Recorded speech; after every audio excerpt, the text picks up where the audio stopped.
So, I think I'm going to try to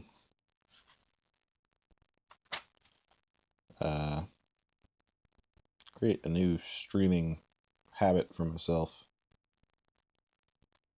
Streaming and reading habit.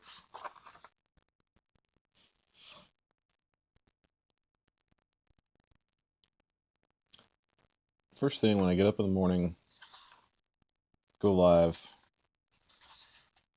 and read some philosophy on stream. It's for like 2.5 hours. 2 to 2.5 hours, preferably. Which is a lot. Especially if I haven't eaten breakfast. But I do have this coffee.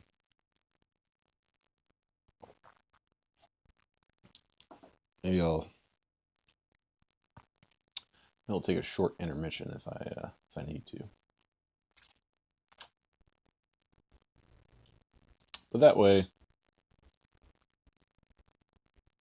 I do it at the same time every day, 5 days a week, probably like 7:30 a.m.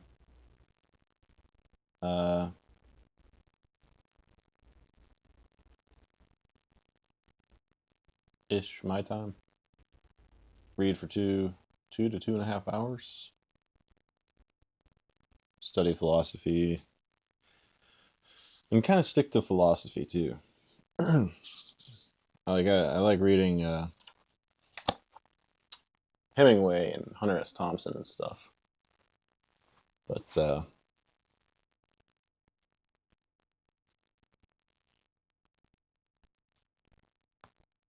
sort of a different category of book from what's in the great book collection. That's a lot more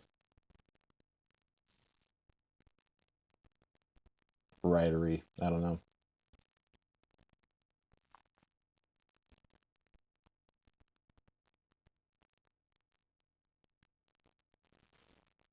Also, I probably won't look at chat at all. Not that there's going to be a lot of chatting, probably, but I don't really want to make it about conversing with chat.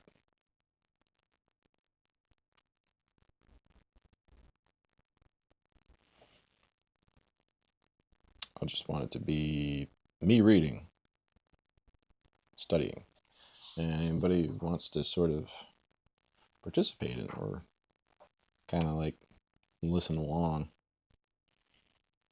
from time to time, you'll have a somewhat reliable expectation of when I'll be live and for how long and what I'll be doing, at least for the next 8 months or so. Maybe.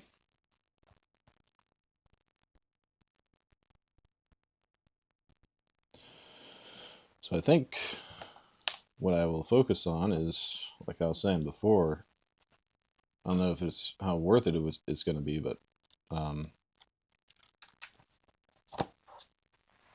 these guys, the 100 and whatever ideas,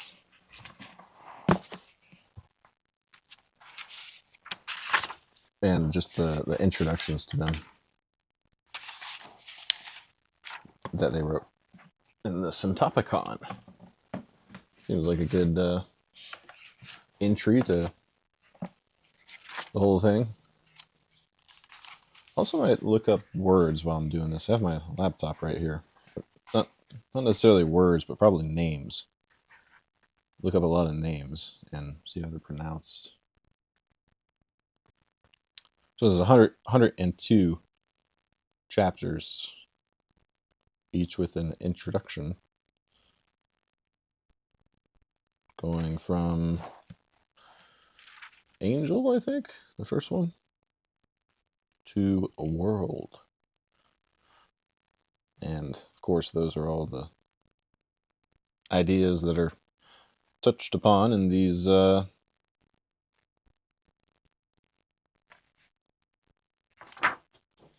volumes. You can see, well, you can't really see, but a shitty webcam. That's basically what was in the original collection.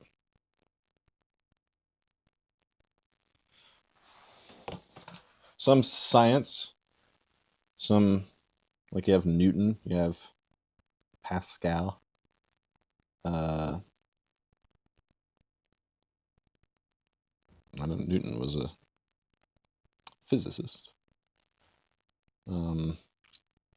Euclid, Archimedes. But then, you have some philosophers, mostly philosophers, Plato, Aristotle. I don't know if it's mostly. Francis Bacon, historians. Gibbon.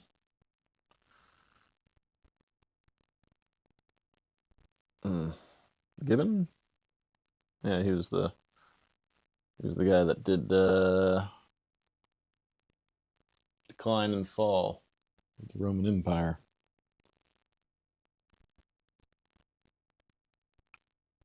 And then you have, poets.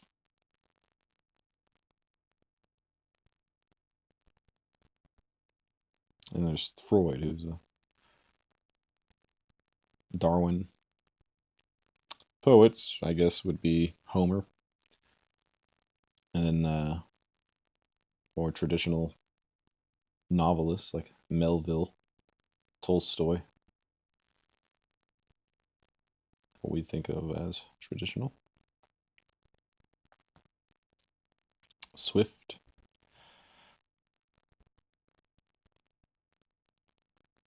Cervantes. Anyway, I found that the study of this kind of stuff is good for my mental health.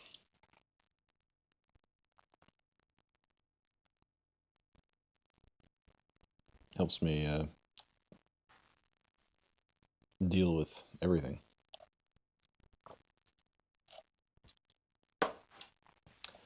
That's why I like to focus on it. Preface. So this is just the introductory book. First volume of the collection, called The Great Conversation.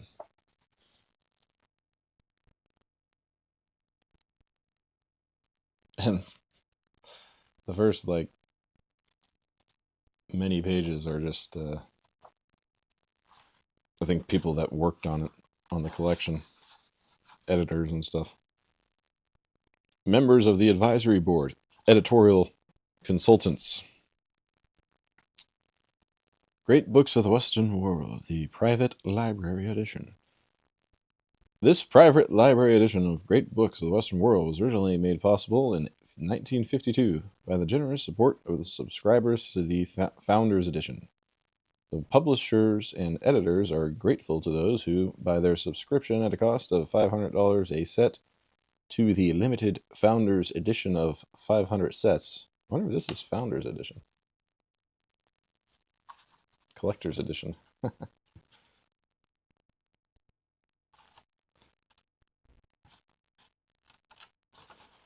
Be worth something.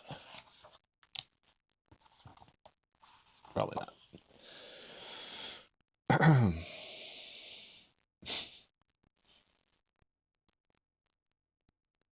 In addition to individual persons, the subscription list included, by their subscription at a cost of $500 a set to the limited Founders Edition of 500 sets, facilitated the general publication of these books. In addition to individual persons, the subscription list included business corporations and educational institutions, libraries or schools. Some subscribers purchased sets for themselves, and some donated the sets they purchased to educational institutions. Listed below are the names of the subscribers to and the donors and recipients of the Founders Edition of Great Books of the Western World. The names of a certain number of subscribers and donors have been withheld at their request. The listing is divided into the following 4 groups. Okay, so all these people are like the Kickstarter backers for the whole thing. Immortalized in the first volume of the collection. Preface. And this guy right here is Mortimer Adler, in case you're wondering. Until lately, the West has regarded it as self-evident that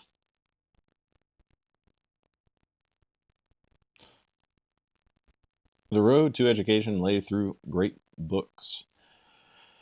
No man was educated unless he was acquainted with the masterpieces of his tradition. There never was very much doubt in anybody's mind about which the masterpieces were. They were the books that had endured, and that the common voice of mankind called the finest creations in writing of the Western mind.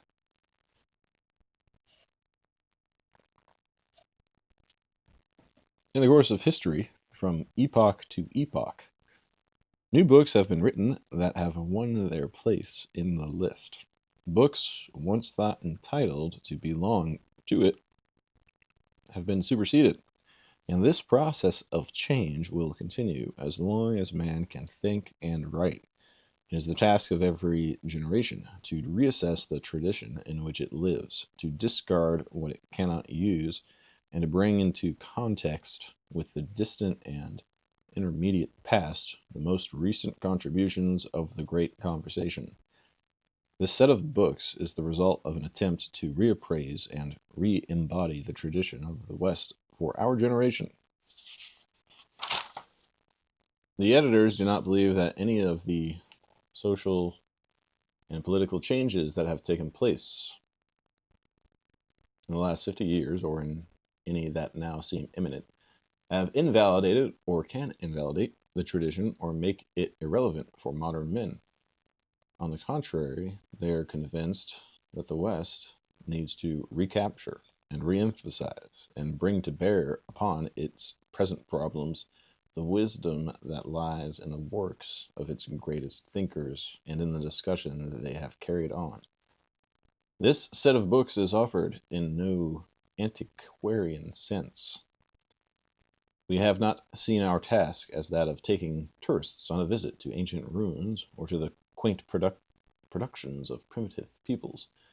We have not thought of providing our readers with hours of relaxation or with an escape from the dreadful cares that are the lot of every man in the second half of the 20th century after Christ. We are as concerned as anybody else with the headlong plunge into the abyss that the Western civilization seems to be taking. We believe that the voices that may recall the West to sanity are those which have taken part in the great conversation. We want them to be heard again, not because we want to go back to antiquity, or the Middle Ages, or the Renaissance, or the 18th century. We are quite aware that we do not live in any time but the present, and distressing as the present is, we would not care to live in any other time if we could. We want the voices of the great conversation to be heard again because we think they may help us to learn to live better now. We believe that in the passage of time, the neglect of these books in the 20th century will be regarded as an aberration and not, as it is sometimes called today, a sign of progress. We think that progress, and progress in education in particular, depends on the incorporation of the ideas and images included in this set in the daily lives of all of us, from childhood through old age. In this view, the disappearance of great books from education and from the reading of adults constitutes a calamity. In this view, education in the West has been steadily deteriorating. The rising generation has been deprived of its birthright. The mess of pottage it has received in exchange has not been nutritious.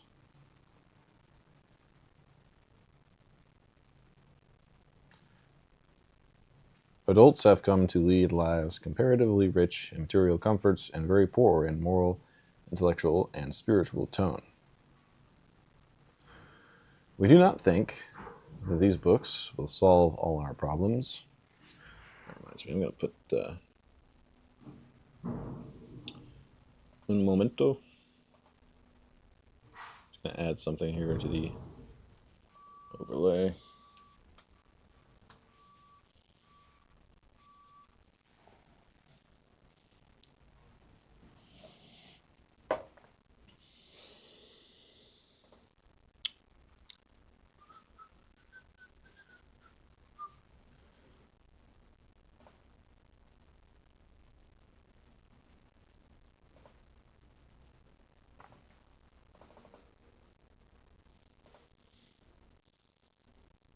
No.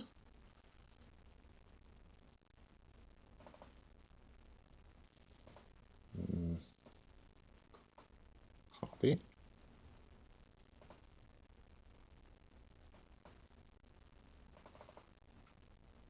Paste.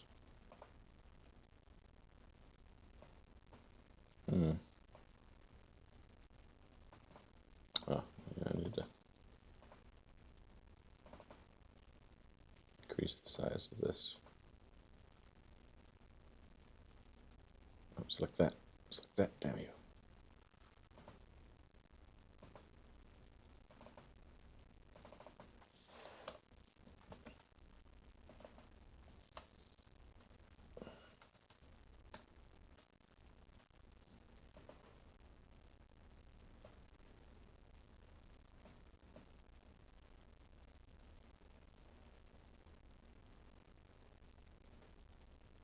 Okay.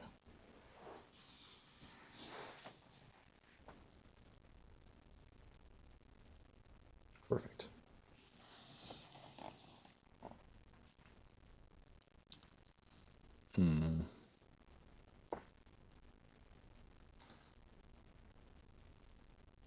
Mess of pottage it has received in exchange has not been nutritious.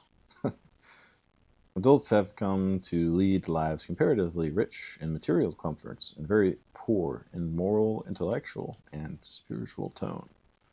We do not think that these books will solve all our problems. We do not think that they are the only books worth reading. We think that these books shed some light on all our basic problems, and that it is folly to do without any light we can get. We think that these books show the origins of many of our most serious difficulties. We think that the spirit they represent and the habit of mind they teach are more necessary today than ever before. We think that the reader who does his best to understand these books will find himself led to read and helped to understand other books. We think that reading and understanding great books will give him a standard by which to judge all other books. We believe that the reduction of the citizen to an object of propaganda, private and public, is one of the greatest dangers to democracy. A prevalent notion is that the great mass of the people cannot understand and cannot form an independent judgment upon any matter. They cannot be educated in the sense of developing their intellectual powers. They can be bamboozled. The reiteration of slogans, the distortion of the news, the great storm of propaganda that beats upon the citizen 24 hours a day all his life long mean either that democracy must fall a prey to the loudest and most persistent propagandists, or that people must save themselves by strengthening their minds so that they can appraise the issues for themselves. Great books will not do the trick for the people. For the people must have the information on which to base a judgment, as well as the ability to make one. In order to understand inflation, for example, and to have an intelligent opinion as to what can be done about it, the economic facts in a given country at a given time have to be available. Great books cannot help us there, but they can help us to that grasp of history, politics, morals, and economics, and that habit of mind which are needed to form a valid judgment on the issue. Great books may even help us to know what information we should demand. If we knew what information to demand, we might have a better chance of getting it. Though we do not recommend great books as a panacea for our ills, we must admit that we have an exceedingly high opinion of them as an educational instrument. We think of them as the best educational instrument for young people and adults today. By this, we do not mean that this particular set is the last word that can be said on the subject. We may have made errors of selection. We hope that this collection may someday be revised in the light of the criticism it will receive. But the idea that liberal education is the education that everybody ought to have, and that the best way to a liberal education in the West is through the greatest works the West has produced, is still, in our view, the best educational idea there is.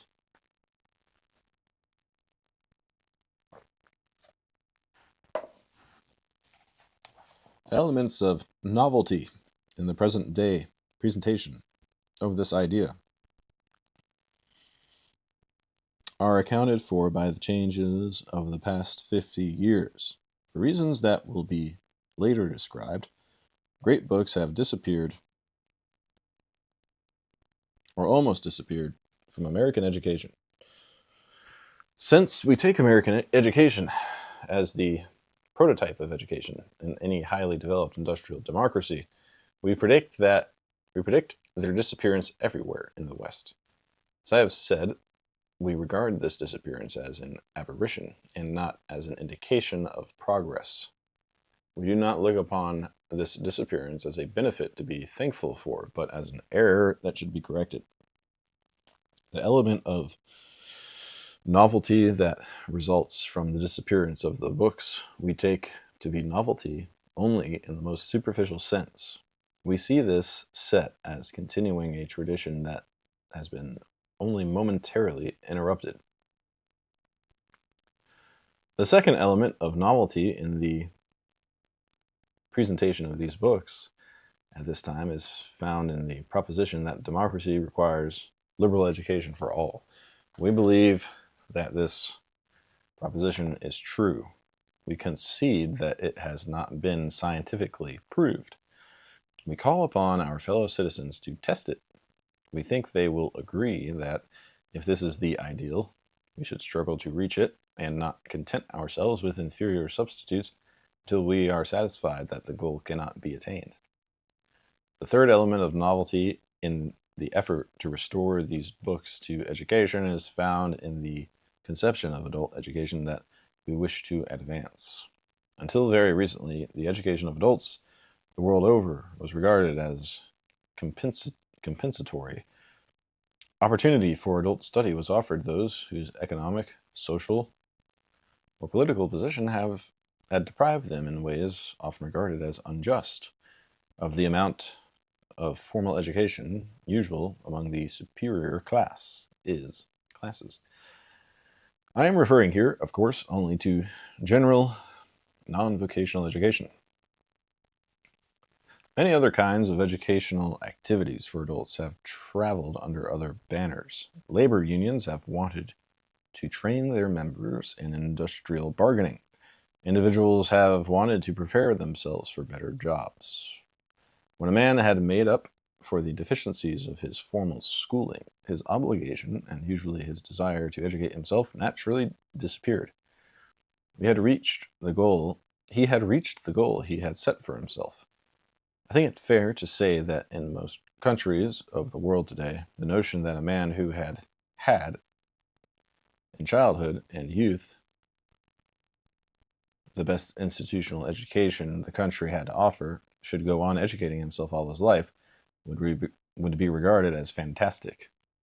Yet we believe that the obligation rests on all of us, uneducated, miseducated, and educated alike, to do just that. We do not depreciate the possibilities of these books as a means of educating young people. We think the sooner the young are introduced to the great conversation, the better. They will not be able to understand it very well, but they should be introduced to it in the hope that they will continue to take part in it and eventually understand it. But we confess that we have had, principally in the mind, the needs of the adult population, who in America at least have, as a result of the changes of the last 50 years, the leisure to become educated men and women. They now have the chance to understand themselves through understanding their tradition. Our principal aim in putting these books together was to offer them the means of doing so. The members of the advisory board, in addition to long experience as teachers of young people, had all devoted a large part of their lives to the education of adults. They had all sought to use great books for the purpose of educating adults. They determined to try to offer the means of liberal education in a coherent program. This set of books was the result. The board asked itself whether an individual book contributed in an important way to the great conversation. The members drew upon their experience in teaching as a guide. They do not claim that all the great books of the West are here. They would not be embarrassed at the suggestion that they had omitted a book or several books greater than any that they had included. They would be disturbed if they thought they had omitted books essential to a liberal education or had included any that had little bearing upon it. The discussion of the board revealed few differences of opinion about the overwhelming majority of the books in the list. The set is almost self-selected in the sense that one book leads to another, amplifying, modifying, or contradicting it. There is not much doubt about which are the most important voices in the great conversation. Of marginal cases, there are a few.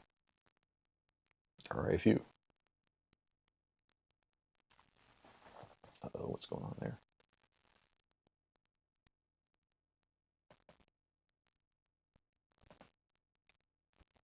Can't get these filters right.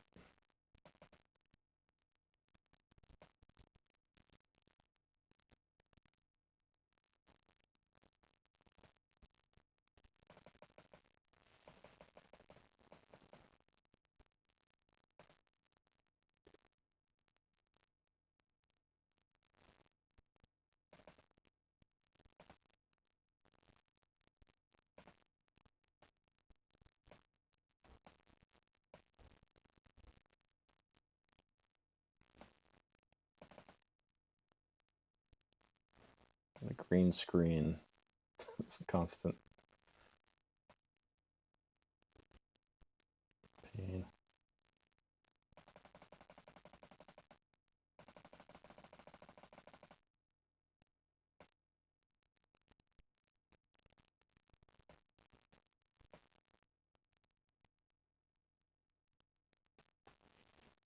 It's all good, right? Kind of.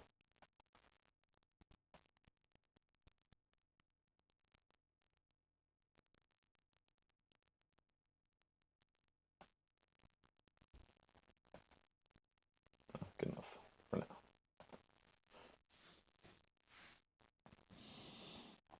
now.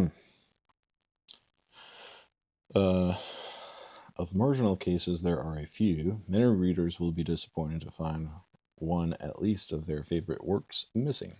Many readers will be surprised to find some author of whom they had a low opinion given a place of honor. The final decision on the list was made by me. I do not pretend that my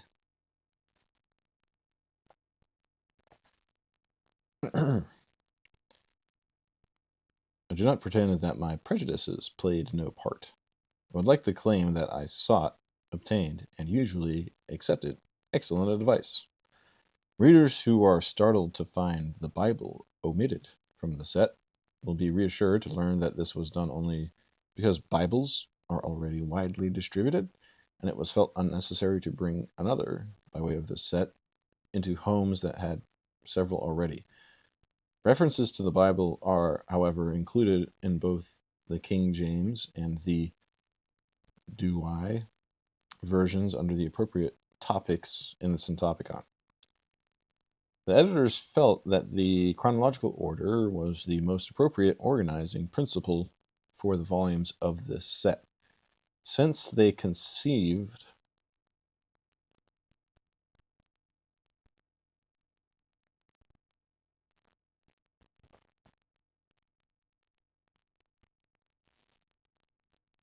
of this collection of books as reproducing a conversation among its authors. It was a natural decision to make the successive volumes of the set present, so far as possible, the authors in the temporal sequence in which they took part in that conversation. Examining the chronological structure of the set, the reader will also note that the Great Conversation covers more than 25 centuries, but he may wonder at its apparent termination with the end of the 19th century. With the exception of some of Freud's writings, all the other works here assembled were written or published before 1900, and some of Freud's important works were published before that date. The editors do not think that the Great Conversation came to an end before the 20th century began. On the contrary, they know that the Great Conversation has been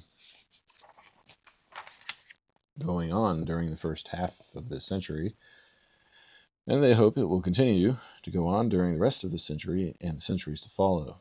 They are confident that great books have been written since 1900 and that the 20th century will contribute many new voices to the Great Conversation. The reason, then, for the omission of authors and works after 1900 is simply that the editors did not feel that they or anyone else could accurately judge the merits of contemporary writings. During the editorial deliberations about the contents of the set, more difficult problems were encountered in the case of 19th century authors and titles than with regard to those of any preceding century. The cause of these difficulties, the proximity of these authors and works to our own day, and our consequent lack of perspective with regard to them, would make it far more difficult to make a selection of 20th century authors. If the reader is interested in knowing some of the possible candidates for inclusion from the 20th century, he will find their names in the bibliography of additional readings, which is appended to the Syntopicon. The additional readings that come at the end of each of the Syntopicon's 102 chapters on the great ideas try to make an adequate representation of works written in this century, and in doing so, they name books that may prove themselves great, as other books have done, by submission with the passage of time to the general judgment of mankind. The editors did not seek to assemble a set of books representative of various periods or countries.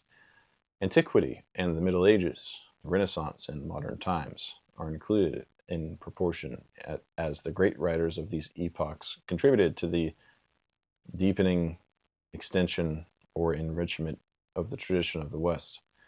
It is worth noting that though the period from 1500 to 1900 represents less than 1/6 of the total extent of the literary record of the Western tradition, the last 400 years is represented in this set by more than 1/2 volumes of great books of the Western world. The editors did not, in short, allot a certain space to a certain epoch in time, or the editors did not, in short, allot a certain space to a certain epoch in terms of the amount of time and human history that it consumed. Nor did we arbitrarily allot a certain space to a certain country. We tried to find the most important voices in the conversation without regard to the language they spoke. We did encounter some difficulties with language that we thought insurmountable. Where the excellence of a book depended principally on the excellence of its language, and where no adequate translation could be found or made, we were constrained, reluctantly, to omit it. We thought it no part of our duty to emphasize national contributions, even those of our own country. I omitted Emerson, Whitman, Thoreau, and Mark Twain, all very great writers, because I felt that, important as they were, they did not measure up to the other books in the set. They carried forward the great conversation, but not in such a way as to be indispensable to the comprehension of it. Obviously, in a set made up of a limited number of volumes, only the writers that seemed indispensable could be included.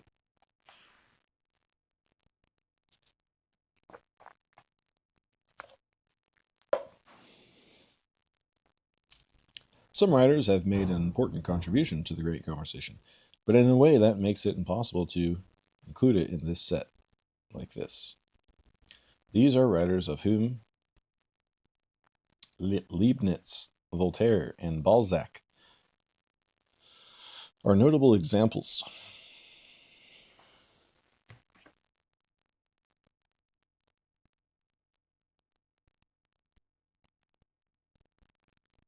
No, isn't this Voltaire? That's where.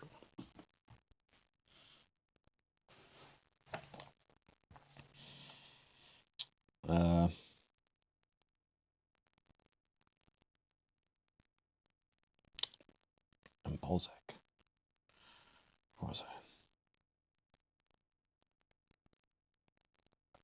Are notable examples whose contribution lies in the total volume of their work rather than in a few great works, and whose total volume is too large to be included, or whose single works do not come up to the standard of the other books in this set.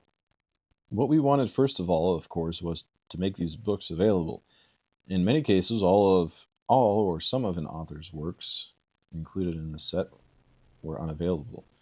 They were either inaccessible or prohibitively expensive. This is true of works by Aristotle. Wow. They wanted, first of all, of course, to make these books available. In many cases, all or some of an author's works included in the set were unavailable, inaccessible, or prohibitively expensive. True of works by Aristotle, Galen, Euclid, Archimedes, Apollonius, Nicomachus, Ptolemy, Copernicus, Kepler, Plotinus, Aquinas, Gilbert, Harvey, Descartes, Pascal, Newton, Kant, Lavoisier, Fourier, Faraday, and Freud. It's funny, it must not have been published much or something. It's like rare works that they didn't have access to. We attach importance to making whole works as distinguished from excerpts available. And in all but 3 cases, Aquinas, Kepler, and Fourier, the 443 works of the 74 authors in this set are printed complete. One of the policies upon which the advisory board insisted most strongly was that the great writers should be allowed to speak for themselves. They should speak with their full voice and not be digested or mutilated by editorial decisions. Undoubtedly, this policy makes reading more difficult, for the reader becomes, to this extent, his own editor. No one will deny that many arid stretches are contained in the works of the great writers, but we believed that it would be presumptuous for us to do the reader's skipping for him.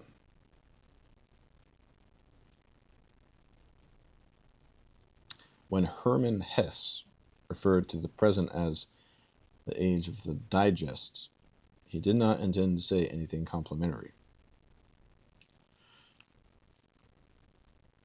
Since the set was conceived of as a great conversation, it is obvious that the books could not have been chosen without any dogma or even with any point of view in mind. In a conversation that has gone on for 25 centuries, all dogmas and points of view appear. Here are the great errors as well as the great truths. The reader has to determine which are the errors and which the truths. The task of interpretation and conclusion is his. This is the machinery and life of the Western tradition in the hands of free men. The title of this set is Great Books of the Western World. I shall have more to say later about great books of the Eastern world. By the way, which is why it's called a liberal education, because it's the education of the free, liberated. The title of this set is Great Books of the Western World. I shall have more to say later about great books of the Eastern world, and merely wish to remark here that in omitting them from this collection, we do not intend to depreciate them. The conversation presented in this set is peculiar to the West. We believe that everybody, Westerners and Easterners, should understand it, not because it is better than anything the East can show, but because it is important to understand the West. We hope that editors who understand the traditions of the East will do for that part of the world what we have attempted for our own tradition in Great Books of the Western World and the Syntopicon. With that task accomplished for both the West and the East, it should be possible to put together the common elements in the traditions and to present great books of the world. Few things could do as much to advance the unity of mankind.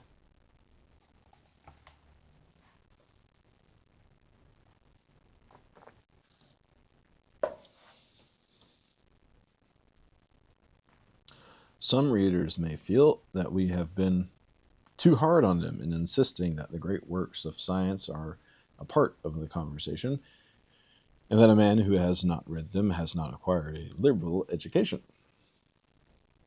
Others, who concede the importance of science to understanding the world today, may raise the question of whether it is possible to understand modern science and its contribution to the modern world through the medium of books of the past. They may feel that, whereas philosophy, history, and literature can produce works that are always fresh and new, natural science is progressive and is rapidly outdated. Why read Copernicus or Faraday if scientists now know everything that they knew, and much more besides? It is interesting to note that some years after the books had been selected for this set, President James B. Conant of Harvard, a distinguished chemist, proposed to make the kind of books selected central in a reform of scientific education for the layman. He said, "What I propose is the establishment of one or more courses at the college level on the tactics and strategy of science. The objective would be to give a greater degree of understanding of science by the close study of a relatively few historical examples of the development of science. I suggest courses at the college level, for I do not believe they could be understood earlier in the student's education. But there's no reason why they could not become important parts of programs of adult education. Indeed, such courses might well prove particularly suitable for older groups of men and women. The greatest hindrance to the widespread use of case histories in teaching science is the lack of suitable case material. I am hopeful that if a sufficient number of teachers become interested in the approach suggested in the following pages as a cooperative enterprise might be launched, which would go far to overcome the difficulties now presented by the paucity of printed material available for student use.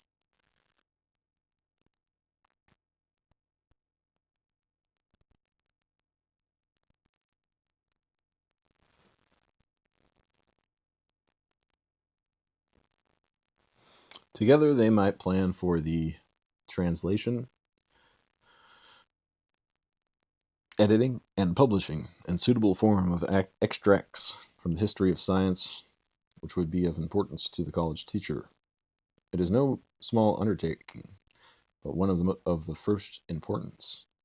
When it is remembered that two of the most significant works in the history of science, the De Revolutionibus of Copernicus and the De Fabrica of Vesalius, have never been published in English translation. To say nothing of the vast amount of untranslated writings of Kepler, Galileo, Lavoisier, Galvani, and a host of others, it is evident how much remains to be accomplished. The De Revolutionibus of Copernicus and writings of Kepler, Galileo, and Lavoisier appear in this set. So also do the mathematical and scientific works of 19 others: Aristotle, Hippocrates, Galen, Euclid, Archimedes, Apollonius, Nicomachus, Ptolemy, Gilbert, Harvey, Descartes, Pascal, Newton, Huygens, Fourier, Faraday, Darwin, James, and Freud. It is true that scientific works are often omitted from lists of important books on the assumption that such works lack the educational significance of the great poems, the great histories, and the great philosophies, and are somehow not part of our culture, or that they cannot be read except by a few specialists, or that science, unlike poetry, has somehow advanced in modern times in such a fashion as to rob the great steps in that advance of any but antiquarian value. Antiquarian. But the editors do not agree that the great poets of every time are to be walked with and talked with, but not those who brought deep insight into the mystery of number and magnitude, or the natural phenomena they observed about them. We do not agree that better means of observation or more precise instruments or measurement invalidate the thinking of great scientists of the past, even where such means cause us to correct the hypotheses of these scientists.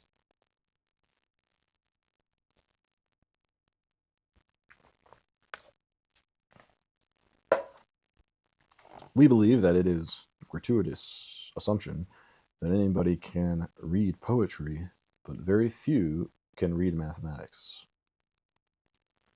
In view of the countless engineers and technicians of our society, we should expect many of our readers to find the mathematical and scientific masterpieces more understandable than many other works. As Stringfellow Barr has said, the world is rapidly dividing into technicians who cannot tell the difference between a good poem and sentimental doggerel,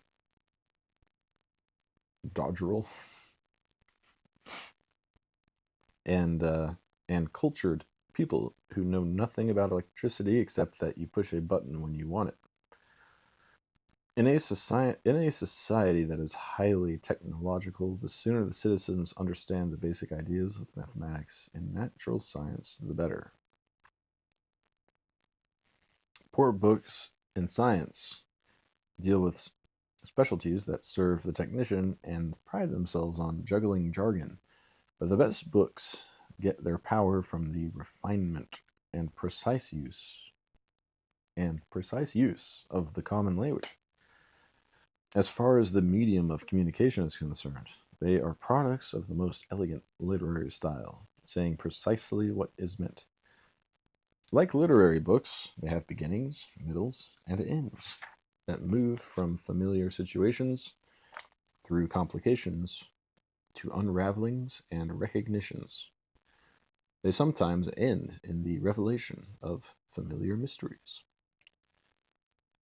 The atmosphere we breathe today, because of the universal use of gadgets and machines, because the word scientific is employed in a magical sense, and because of the half-hidden technological fabric of our lives, is full of the images and myths of science. The minds of men are full of shadows and reflections of things that they cannot grasp. As Scott Buchanan has said,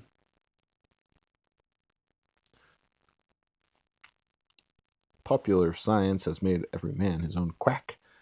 He needs some of the doctor's medicine.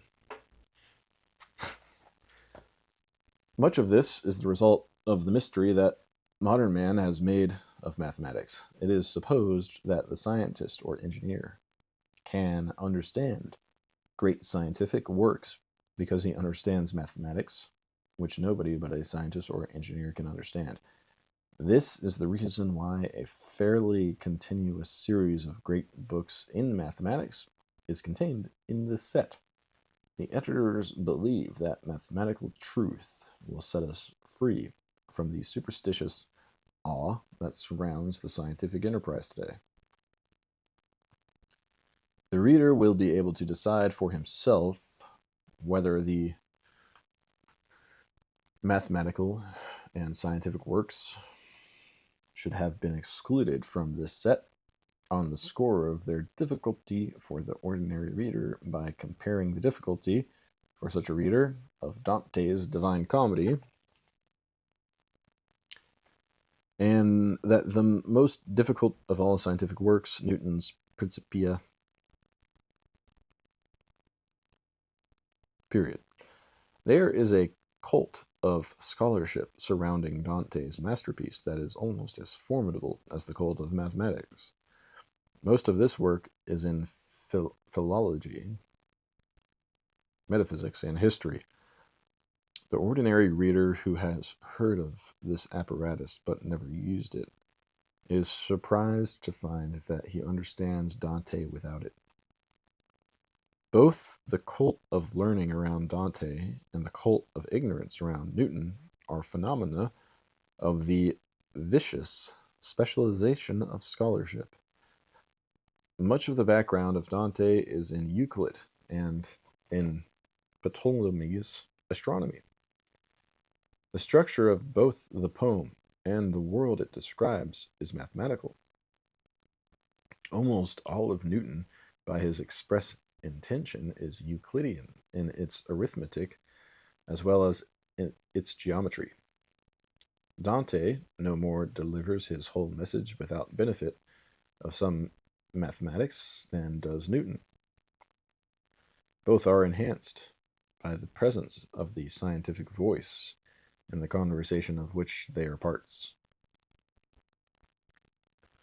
The advisory board recommended that no scholarly apparatus should be included in this set. No introductions giving the editor's views of the authors should appear. The books should speak for themselves, and the reader should decide for himself. Great books contain their own aids to reading. That is one reason why they are great. Since we hold that these works are intelligible to the ordinary man, we see no reason to interpose ourselves, or anybody else, between the author and the reader. The Syntopicon, which began as an index, Syntopicon, and then as a footnote, For a more elaborate description of the structure and uses of the Syntopicon, see the possible approaches to this set in this volume and the preface to the Syntopicon, which began as an index and then turned into a means of helping the reader find paths through the books, as ended, in addition to making these contributions, as a tool for reference, research, and study, as a preliminary summation of the issues around which the great conversation is resolved, together with indications of the course of the debate at this moment. Once again, the Syntopicon argues no case and presents no point of view. It will not interpret any book to the reader. It will not tell him which author is right and which wrong on any question. It simply supplies him with suggestions as to how he may conveniently pursue the study of any important topic through the range of Western intellectual history. It shows him how to find what great men have had to say about the greatest issues and what is being said about these issues today. But I would do less than justice to Mr. Adler's achievement. Oh, this isn't Adler writing. This is Robert M. Hutchins. I would do less than justice to Mr. Adler's achievement if I left the matter there. The Syntopicon is, in addition to all this, in addition to being a monument to the industry, devotion, and intelligence of Mr. Adler and his staff, a step forward in the thought of the West. It indicates where we are, where the agreements and disagreements lie, where the problems are, where the work has to be done. It thus helps to keep us from wasting our time through misunderstanding, and points to the issues that must be attacked. When the history of the intellectual life of this century is written, the Syntopicon will be regarded as one of the landmarks in it. The editors must record their gratitude to the advisory board and to their editorial consultants in the British Empire. The advisory board consisted of Stringfellow Barr, professor of history in the University of Virginia, and formerly president of St. John's College in Annapolis, Maryland. Scott Buchanan, philosopher and formerly dean of St. John's College. John Erskine, novelist, and formerly professor of English in Columbia University. Clarence Faust, president of the Fund for the Advancement of Education and formerly Dean of the Humanities and Sciences in Leland, Stanford University. Alexander Meiklejohn, philosopher and formerly chairman of the School for Social Studies in San Francisco. Joseph Schwab, scientist and professor in the College of the University of Chicago. And Mark Van Doren, poet and professor of English in Columbia University. The editorial consultants were A. F. B. Clark, professor of French literature in the University of British Columbia, Canada. F. L. Lucas, fellow and lecturer of King's College, Cambridge, England.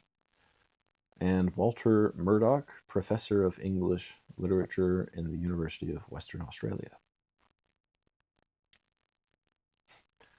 The editors would also express their gratitude to Rudolf Ruzicka, designer and typographer, who planned the format of this set of books and designed the typography of its individual works and the light of his reading of them. The editors wish especially to mention their debt to the late John Erskine, who over 30 years ago began the movement to reintroduce the study of great books into American education and who labored long and arduously on the preparation of this set. Their other special obligation is to Senator William Benton, who, as a member of a discussion group in Great Books, proposed the publication of this collection, and who, as publisher and chairman of the board of Encyclopedia Britannica, has followed and fostered it and finally brought it out. Robert M. Hutchins, December 1st, 1951. That was the preface. Preface to the introduction. Preface to the preface. Okay, so next is called The Great Conversation. Still being written by Robert Maynard Hutchins, editor-in-chief. Evidently. Encyclopedia Britannica.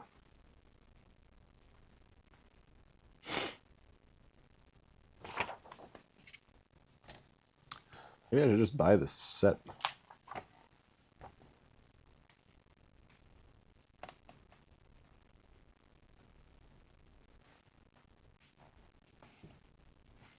That would make sense.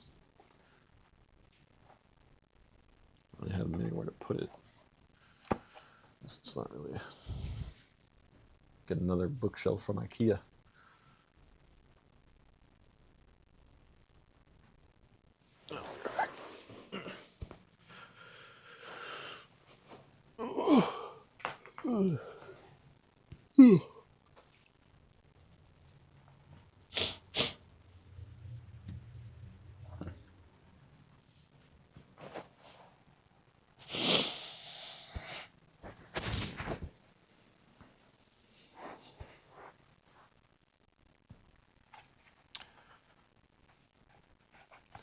I've already been going for an hour. Wait, I thought I'd be able to read this in 2.5 hours, maybe not. The next section's 82 pages, so yeah, probably not.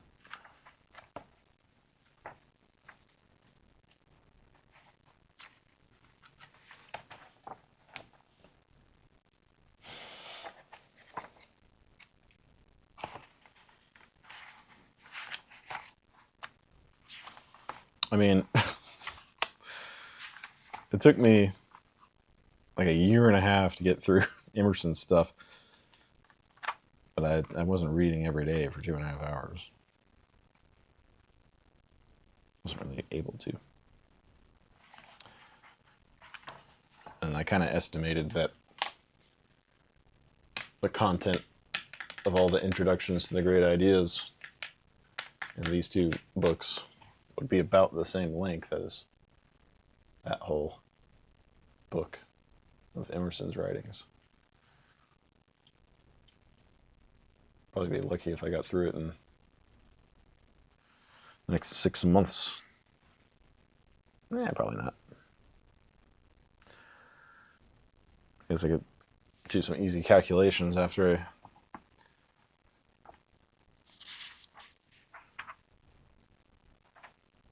get an idea of how long it takes to read one of those pages.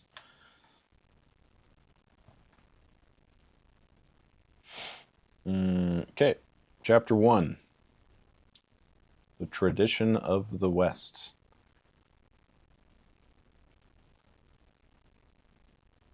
The tradition of the West is embodied in the great conversation that began in the dawn of history and that continues to the present day. Whatever the merits of other civilizations to other respects, no civilization is like that of the West in this respect. No other civilization can claim that its defining characteristic is a dialogue of this sort. No dialogue in any other civilization can compare with that of the West in the number of great works of the mind that have contributed to this dialogue. The goal toward which Western society moves is the civilization of the dialogue. The spirit of the Western civilization, is the spirit of inquiry. Its dominant element is the logos. Nothing is to remain undiscussed. Everybody is to speak his mind. No proposition is to be left unexamined. The exchange of ideas is hailed to to be the path to the realization of the potentialities of the race.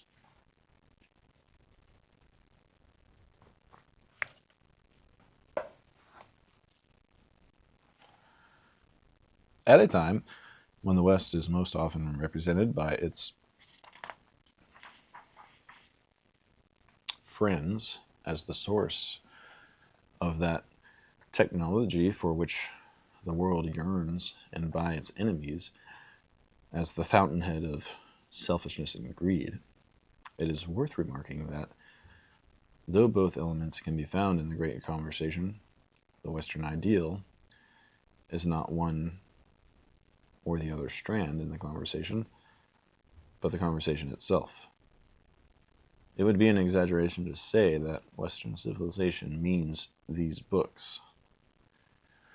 The exaggeration would lie in the omission of the plastic arts and music, which have quite as important a part in Western civilization as the great productions included in this set. But to the extent to which books can present the idea of a civilization, the idea of Western civilization is here presented. These books are the means of understanding our society and ourselves.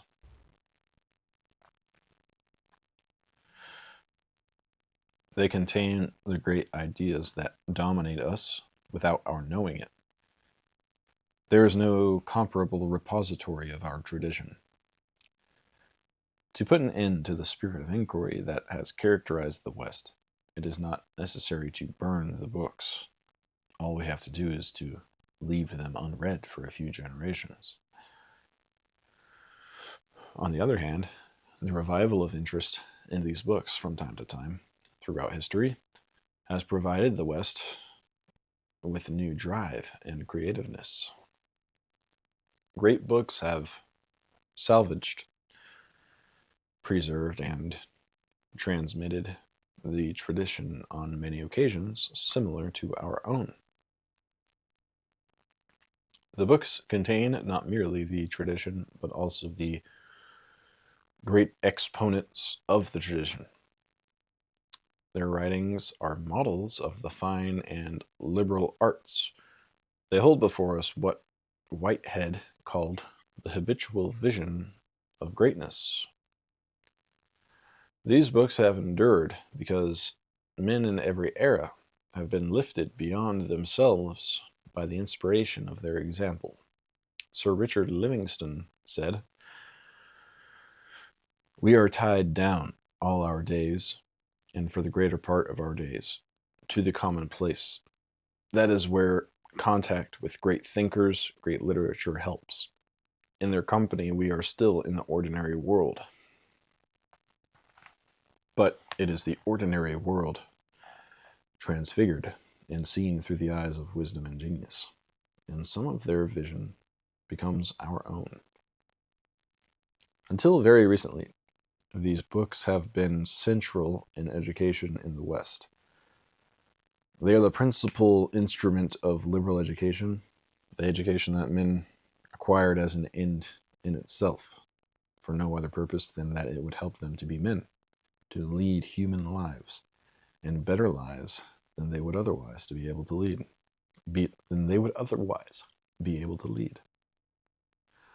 The aim of liberal education is human excellence, both private and public. For man is a political animal. Its object is the excellence of man, and man as citizen.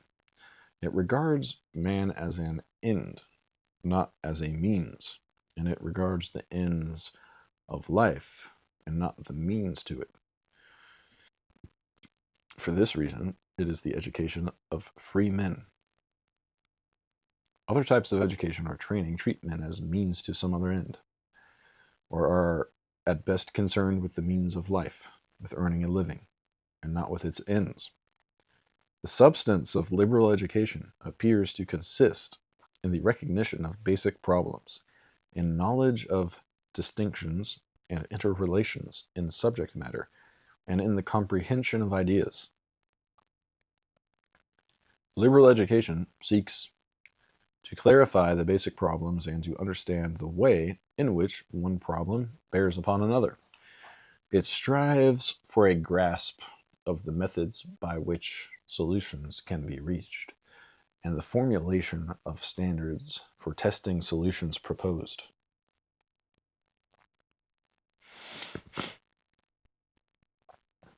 The liberally educated man understands, for example, the relation between the problem of immortality of the soul and the problem of the best forms of government. He understands that the one problem cannot be solved by the same method as the other, and that the test that he will have to bring to bear upon solutions proposed differs from one problem to the other. The liberally educated man understands, by understanding the distinctions and interrelations of the basic fields of subject matter, the differences and connections between poetry and history, science and philosophy, theoretical and practical science. He understands that the same methods cannot be applied in all these fields. He knows the methods appropriate to each. The liberally educated man comprehends the ideas that are relevant to the basic problems and that operate in the basic fields of subject matter. He knows what is meant by soul, state, God, beauty, and by the other terms that are basic to the discussion of fundamental issues. He has some notion of the insights that these ideas, singly or in combination, provide concerning human experience. The liberally educated man has a mind that can operate well in all fields. He may be a specialist in one field, but he can understand anything important that is said in any field, and can see and use the light that is shed upon his own. The liberally educated man is at home in the world of ideas and in the world of practical affairs too, because he understands the relation of the two. He may not be at home in the world of practical affairs in the sense of liking the life he finds about him, but he will be at home in the world in the sense he'll be at home in that world in the sense that he understands it. He may even derive from his liberal education some conception of the difference between a bad world and a good one, and some notion of the ways in which one might be turned into the other.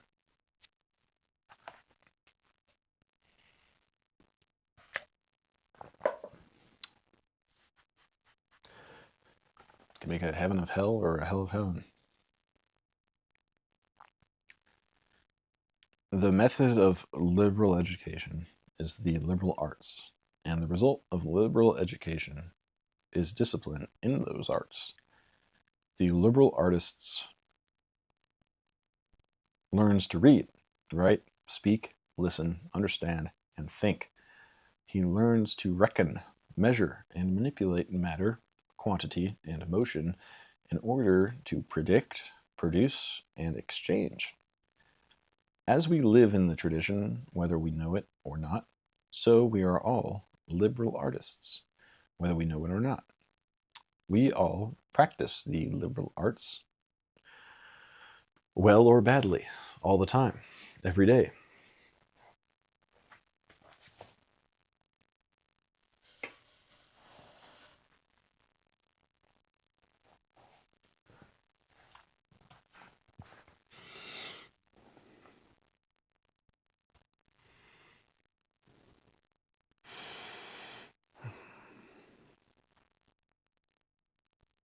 Uh,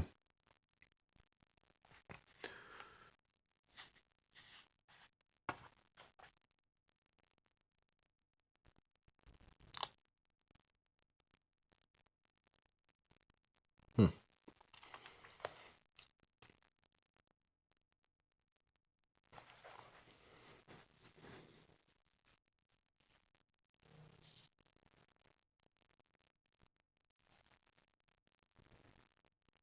well or badly, all the time, every day.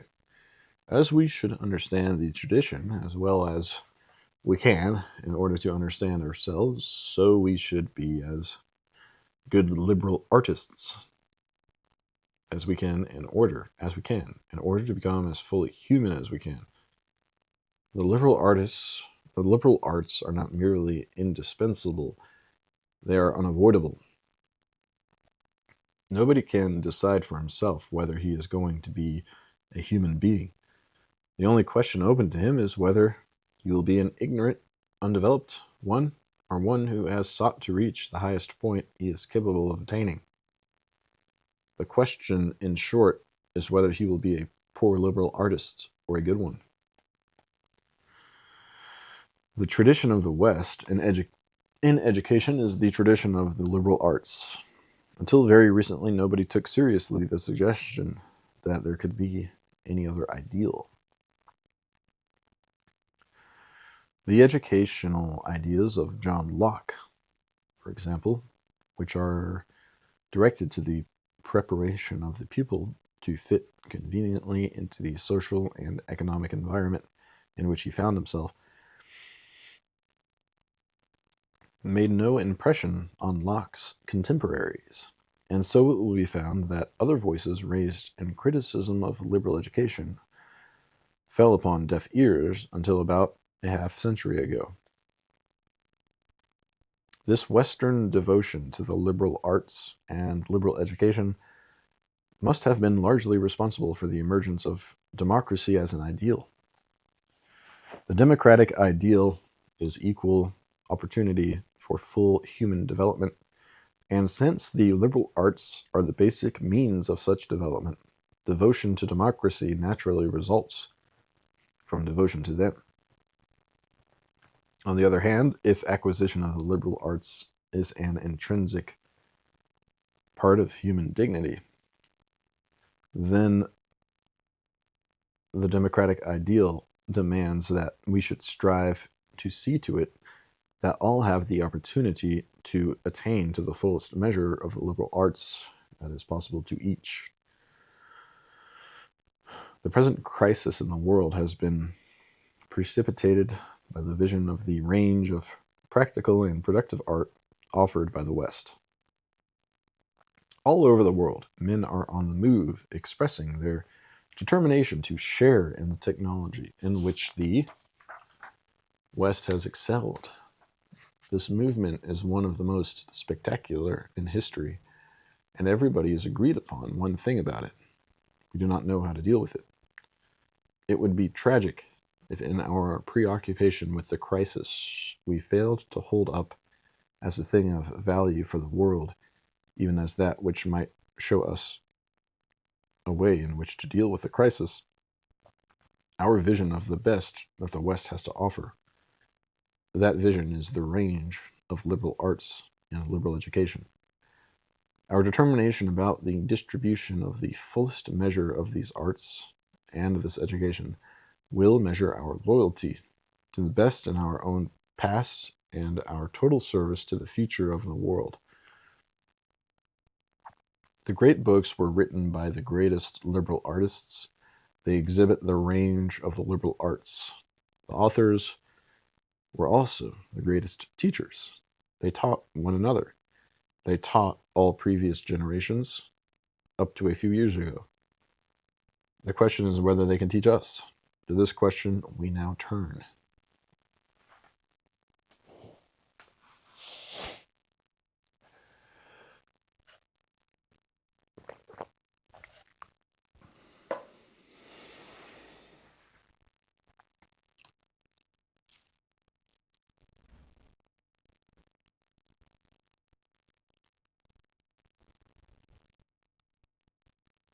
Chapter 2. Modern times. Until recently, great books were central in liberal education, but liberal education was limited to an elite. So, great books were limited to an elite, into those few of these submerged classes who succeeded in breaking into them in spite of the barriers that society threw up around them. Where anybody bothered to defend this exclusion, it was done on the basis that only those with exceptional intelligence and leisure could understand these books, and that only those who had political power needed to understand them. As the masses were admitted to political activity, it was assumed that, though they must be educated, they could not be educated in this way. They had to learn to read the newspaper and to write a business letter and to make change. But how could they be expected to study Plato or Dante or Newton? All they needed to know about great writers could be translated to them in textbooks that did not suffer from the embarrassment of being either difficult or great. The people now have political power and leisure. If they have not always used them wisely, it may be because they have not had the kind of education that would enable them to do so. It is not argued that education through great books and the liberal arts was a poor education for the elite. It is argued that times have changed and that such an education would be a poor education for anybody today, since it is outmoded. It is remote from real life and today's problems. Many of the books were written when men held slaves. Many were written in a pre-scientific and pre-industrial age. What can they have to say to us, free democratic citizens of a scientific industrial era? This is a kind of sociological determinism. As economic determinism holds that all activity is guided and regulated by the conditions of production, so sociological determinism claims that intellectual activity, at least, is always relative to a particular society, so that if the society changes in an unimportant way, the activity becomes irrelevant. Ideas originating in one state of society can have no bearing on another state of society. If they seem to have a bearing, this is only seeming. Ideas are the rationalizations of the social conditions that exist at any given time. If we seek to use in our own time the ideas of another, we shall deceive ourselves because by definition, these ideas have no application to any other time than that which produced them. History and common sense explode sociological determinism and economic determinism too. There is something called man on this earth. He wrestles with his problems and tries to solve them. These problems change from epoch to epoch in certain respects. They remain the same in others. What is the good life? What is a good state? Is there a God? What is the nature and destiny of man? Such questions, and a host of others, persist because man persists, and they will persist as long as he does. Through the ages, great men have written down their discussion of these persistent questions. Are we to disdain the light they offer us on the ground that they lived in primitive, far-off times?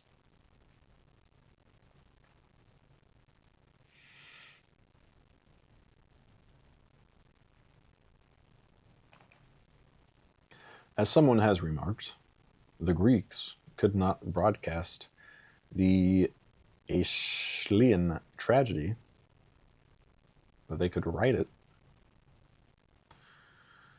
This set of books explodes sociological determinism because it shows that no age speaks with a single voice.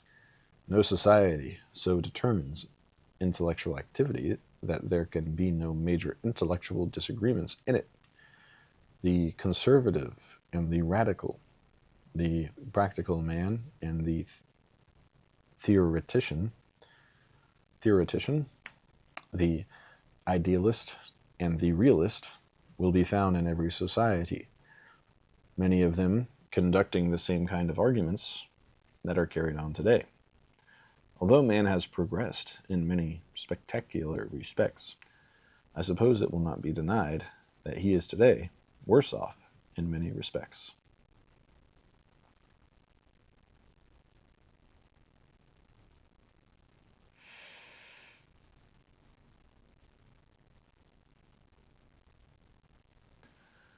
I suppose it will not be denied that he is today worse off.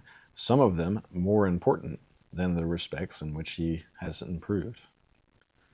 We should not reject the help of the sages of former times. We need all the help we can get. The chief exponent of the view that times have changed and that our conception of the best education must change with them is that most misunderstood of all philosophers of education, John Dewey. It is one of the ironies of fate that his followers who have misunderstood him have carried all before them in American education, whereas the plans he proposed have never been tried. The notion that is perhaps most popular in the United States, that the object of education is to adjust the young to their environment, and in particular to teach them to make a living, John Dewey roundly condemned. Yet it is usually advanced in his name. Dewey was, first of all, a social reformer. He could not advocate adjustment to an environment the brutality and injustice of which repelled him. He believed in his own conception of liberal education for all and looked upon any kind of training directed to learning a trade solely to make a living at it as narrowing and illiberal. He would especially repudiate those who seek to differentiate among the young on the basis of their capacity in order to say that only some are capable of acquiring a liberal education, in Dewey's conception of it or any other. John Dewey's central position is stated in his major book on education, Democracy and Education, published in 1916. He says, quote, "Both practically and philosophically, the key to the present educational situation lies in a gradual reconstruction of school materials and methods so as to utilize various forms of occupation typifying social callings, and to bring out their intellectual and moral content. The occupations that are to be engaged in are those, quote, which are indicated by the needs and interests of the pupil at the time. Only in this way can there be, on the part of the educator and of the one educated, a genuine discovery of personal aptitudes, so that the proper choice of a specialized pursuit in later life may be indicated. Moreover, the discovery of capacity and aptitude will be a constant progress as long as growth continues. Dewey's chief reason for this recommendation is found in his Psychology of Learning. An occupation is a continuous activity having a purpose. Education through occupations consequently combines within itself more of the factors conducive to learning than any other method. It calls instincts and habits into play. It is a foe to passive receptivity. It has an end in view. Results are to be accomplished. Hence, it appeals to thought. It demands that an idea of an end be steadily maintained, so that activity must be progressive, leading from one stage to another. Observation and ingenuity are required at each stage to overcome obstacles and to discover and readjust means of execution.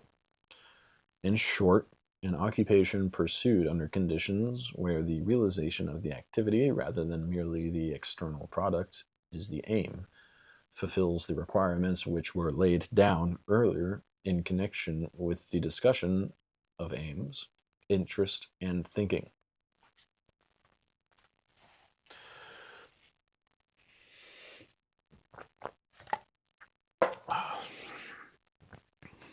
Okay.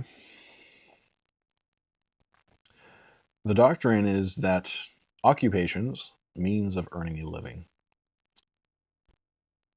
should constitute the object of the attention of the educational system. This is not for the purpose of teaching the pupils how to make a living. Dewey opposes pure vocational training and urges that, quote, a truly liberal and liberating education would refuse today to isolate vocational training on any of its levels from a continuous education in the social, moral, and scientific contexts within which wisely administered callings and professions must function. He proposes education through occupations as a means of arousing interest, which it is assumed can be aroused by the study of occupations, of helping students to select a vocation, and of showing them the significance of the various ways of earning a living. This is not the place for an elaborate critique of this doctrine.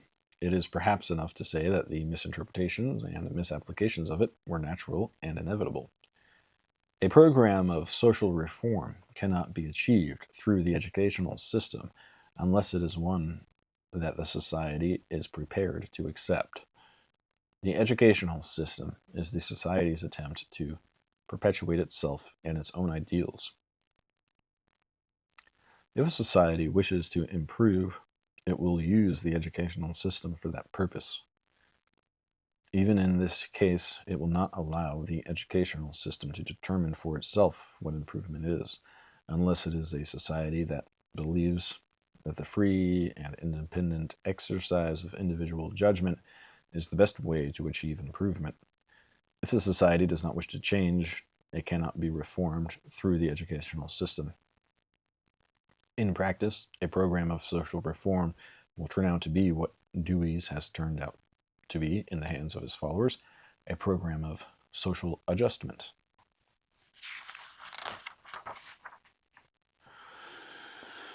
So, a program of education through occupations will, in practice, turn out to be a program of education for occupations. Indeed, Dewey never tells us how it can be anything else. He does not say how he would accomplish the study of the moral, social, scientific, and intellectual contexts of occupations without resorting to those great books and those liberal arts which he regards as outmoded by experimental science and industrialization. Nor does he indicate any awareness of the practical difficulties of having occupations studied at school. The school cannot duplicate the actual conditions of industry, commerce, finance, and the learned professions. Machines, methods, teachers can never be up to date. The conditions in the educational system generally can never be those that obtain to the modern medical school, in which the atmosphere of reality does not have to be created because it is already there. The patient is really sick. The professor is trying to cure him, and the student learns to be a doctor by acting as the professor's assistant. Dewey is certainly correct in saying that the actual conditions of practice teach by arousing interest and defining the aim, but he fails to notice that this leads not to the study of occupations in the educational system, but to the study of occupations through apprenticeship. This is the situation in the medical school. The apprentice is committed to the occupation and learns it under the actual conditions of practice. In the educational system, Generally, the actual conditions of practice cannot be successfully imitated, and the pupil is not committed to the occupation. Since the pupil is not committed to the occupation, the proposition that the occupations that are to be studied are those which are indicated by the needs and interests of the pupil at the time is alarming. Between the ages of 6 and 14, I wanted, in rapid succession, to be an iceman, a now extinct occupation, a motorman on the horse cars, also extinct, a fireman, a postman, a policeman, a professional baseball player, and a missionary. The notion that what my teachers should have done was to offer me a study of these occupations as the fancy for each of them took me is so startling that Mr. Dewey's followers may perhaps be excused for refusing to take him literally and contenting themselves with trade school instruction, looking toward earning a living.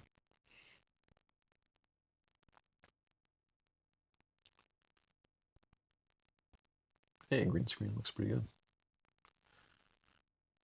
Yeah, better.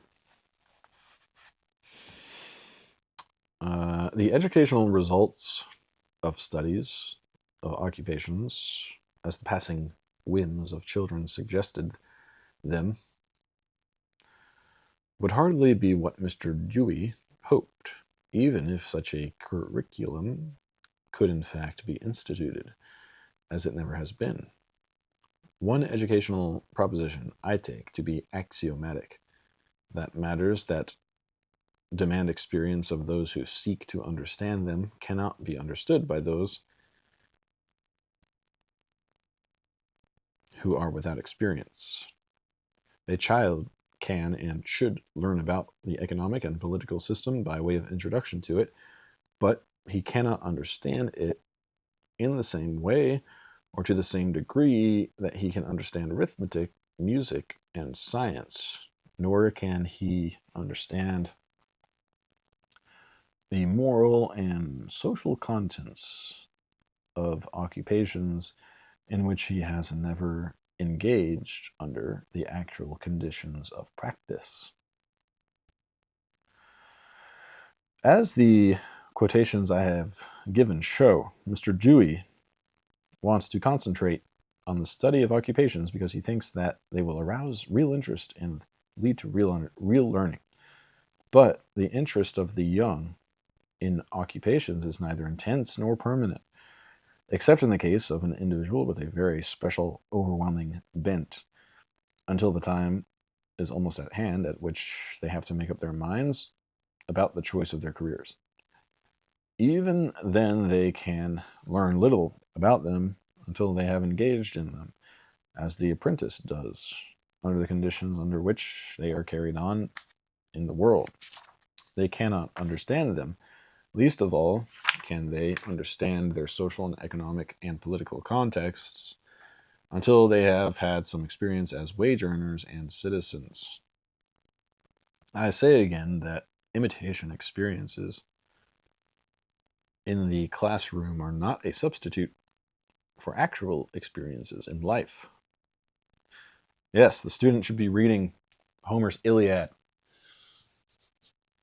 specifically the parts where people get their heads cut off and shit. Such experiences can lead only to illusion. They lead the pupil to think he understands something when he does not.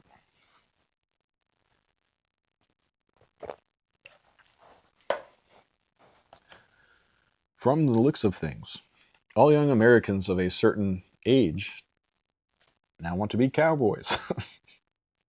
I doubt whether it would be useful for the schools to concentrate on cow punching in its moral, social, political, scientific, and intellectual contexts. I do not see how the school could do it, except by apprenticing the pupils to cowmen. I doubt whether, in the absence of such apprenticeship, much real learning would result. I doubt that if it were possible to arouse real interest in cowmanship in its various contexts and to train up a generation of accomplished cowboys through the educational system. It would be in the public interest to dedicate the educational system to this purpose. The reason is, apart from those I have already mentioned, that to regard the study of occupations as central in education assigns them a place to which they are not entitled. Work is for the sake of leisure.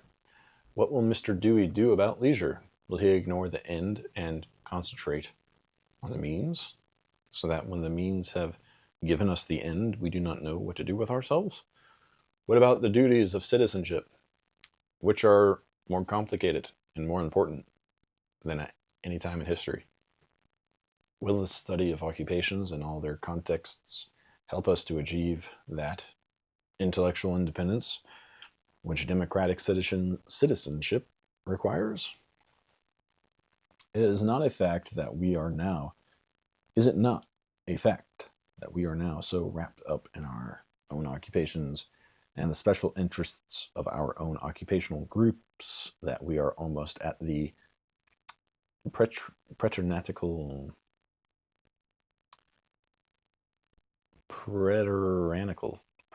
stage described by Vico? The stage where everybody is so concerned with his own special interests that nobody looks after the common good. Is not the study of occupations the way to hasten the disintegration of such community as still remains, through emphasizing our individuality as at the expense of our common humanity? Democracy in education was written before the assembly line had achieved its dominant position in the industrial world, and before mechanization had depopulated the farms of America. The signs of these processes were already at hand, and Dewey saw the necessity of facing the social problems they would raise. One of these is the humanization of work. His book is a noble, generous effort to solve this and other social problems through the educational system. Unfortunately, the methods he proposed would not solve these problems. They would merely destroy the educational system. The humanization of work is one of the most baffling issues of our time. We cannot hope to get rid of work altogether. We cannot say that we have dealt adequately with work when we have urged the prolongation of leisure. Whatever work there is should have as much meaning as possible. Wherever possible, workmen should be artists. Their work should be the application of knowledge or science, and known and enjoyed by them as such.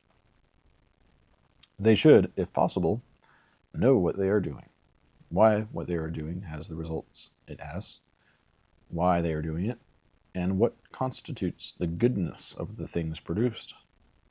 They should understand what happens to what they produce, why it happens in that way, and how to improve what happens.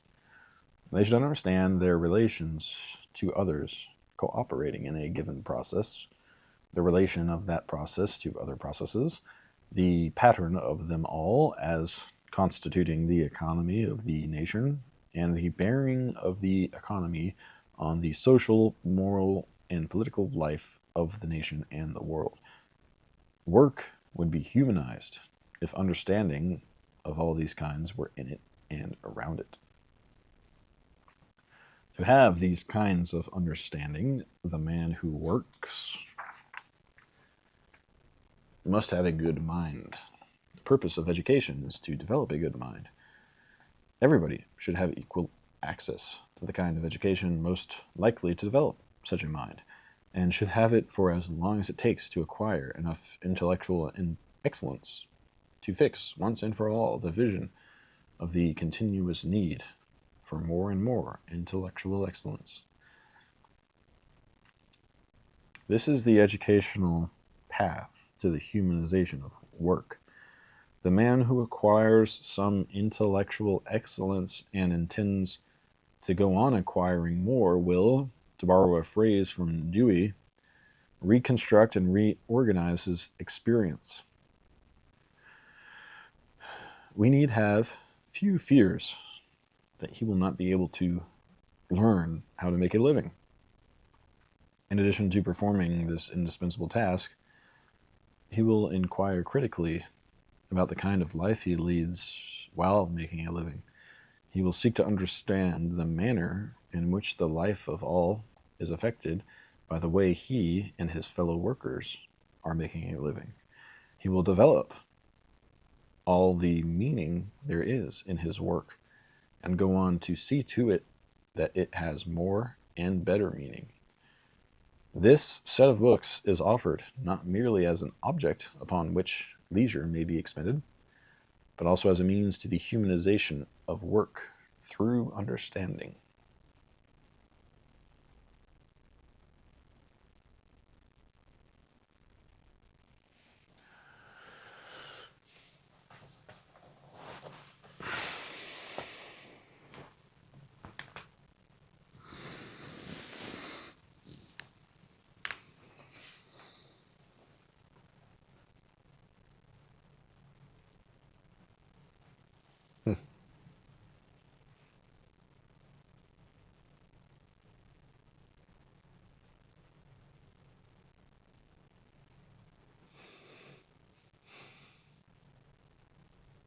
You know, this time in the morning might just end up being me reading the Bible instead of all these philosophical books.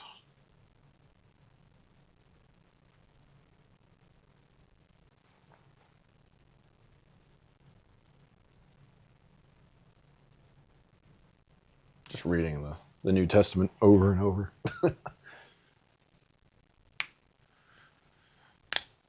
That's the only flaw I find in all this.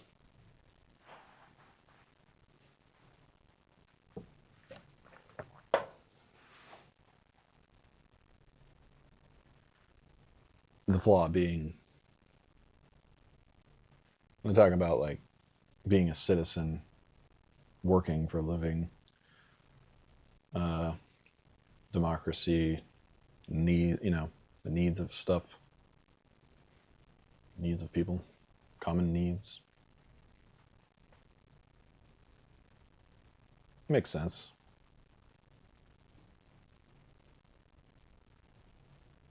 But if you believe in the Bible,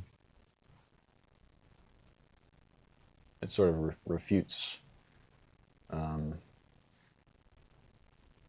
supposed necessity of industry.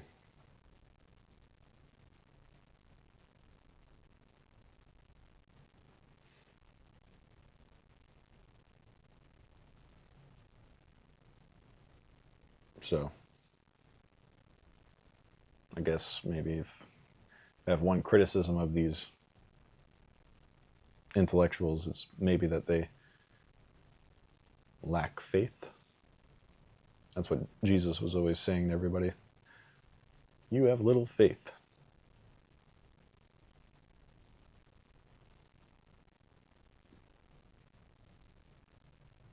But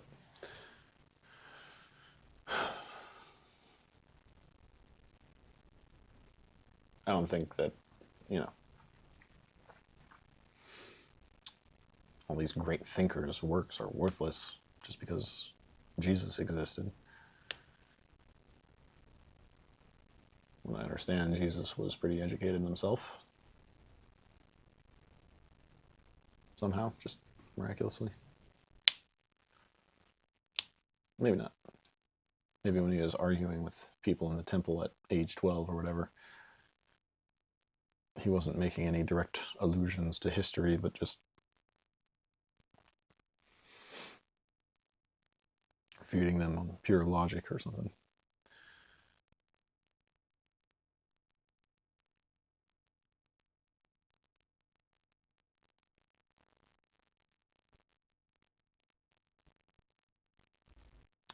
I definitely feel like the more I live, the less superstitious I become about Christianity, and the more sort of uh,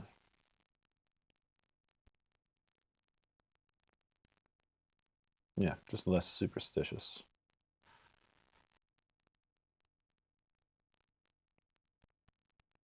You know, like God doesn't judge you based on, arbitrary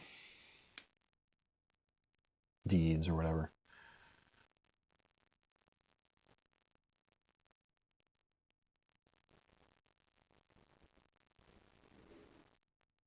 And then when you become less superstitious like that, you have more respect for uh,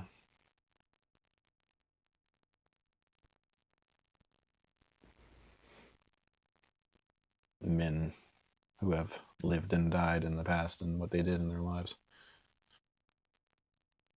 regardless of whether or not they went to heaven afterwards.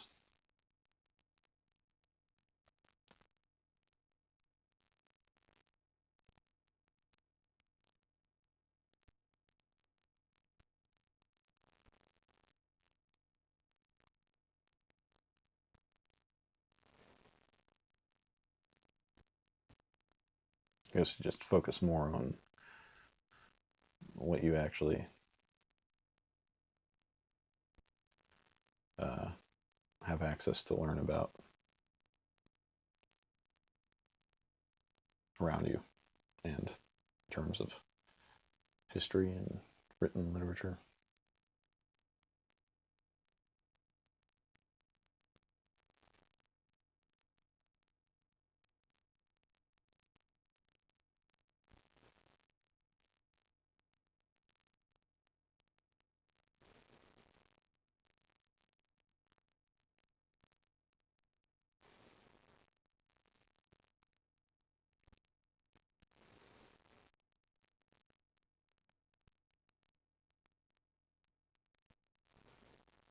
I'm just wary of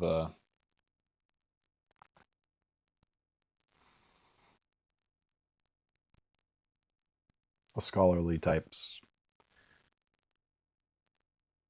because it seems like they would prefer to be safe in a tower somewhere, thinking to themselves, than out in the real world living where danger exists.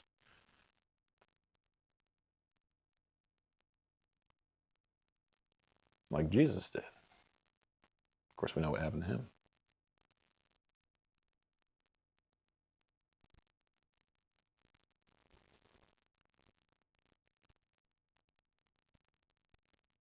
But, I mean, as far as I'm concerned, spending 2.5 hours a day reading great works is probably a lot more beneficial to me than anything else I might do at that time.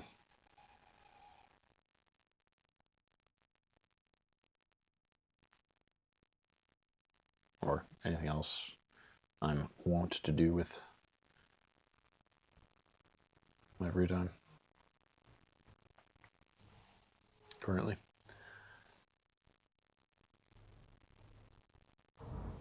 I feel like before, when you're at the outset of doing something, God, how many garbage trucks are going to come? It's like the third one this morning. Chapter 3: Education and Economics.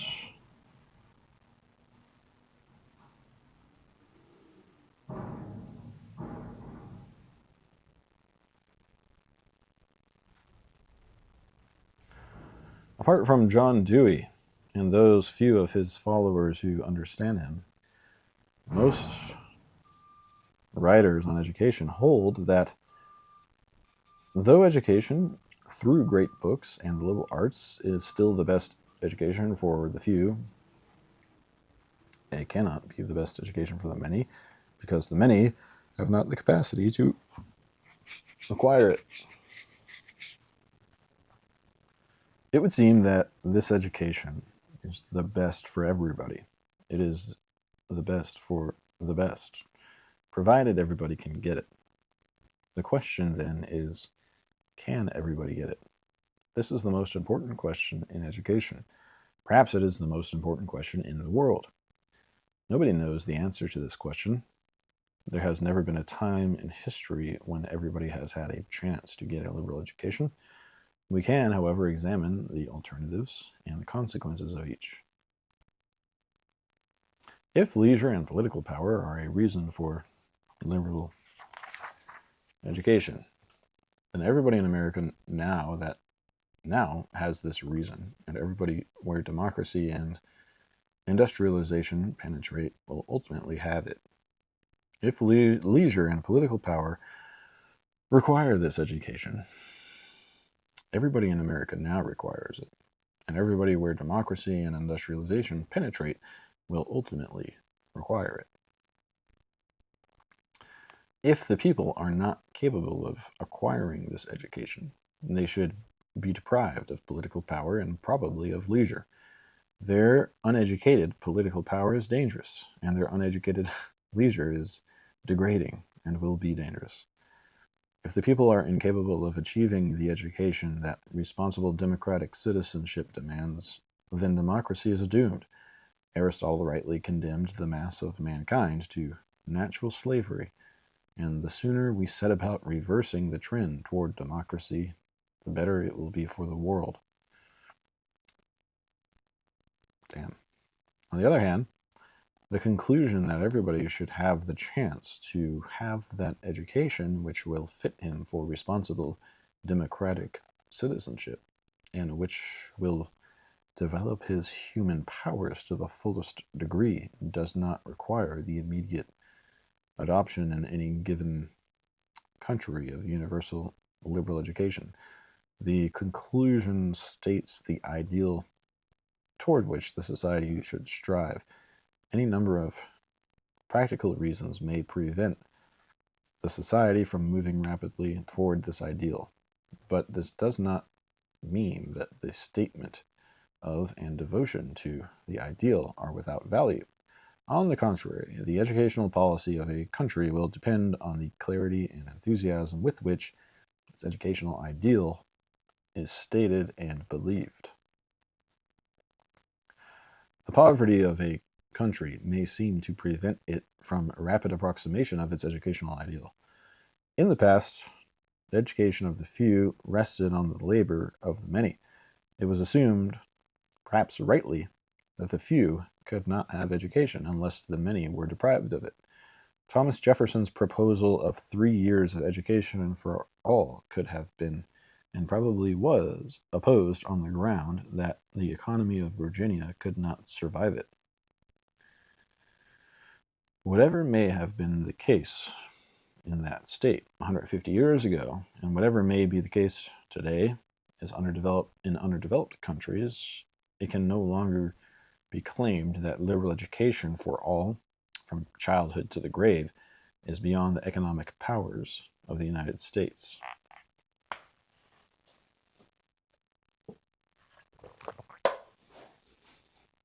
The economic question can arise in another way. It can be suggested that liberal education is no good to a man who is starving, that the first duty of man is to earn a living, and that learning to earn a living and then earning it will absorb the time that might be devoted to liberal education in youth and maturity. This argument is persuasive in countries where people are actually starving and where the economic system is at so rudimentary a stage that all a man's waking hours must be dedicated to extracting a meager livelihood from the soil. Undoubtedly, the first task of the statesman in such countries is to raise the standard of living to such a point that people may be freed from economic slavery and given the time to get the education appropriate to free men. Millions of men throughout the world are living in economic slavery. They are condemned to subhuman lives. We should do everything we can to strike the shackles from them. Even while we are doing so, we must remember that economic independence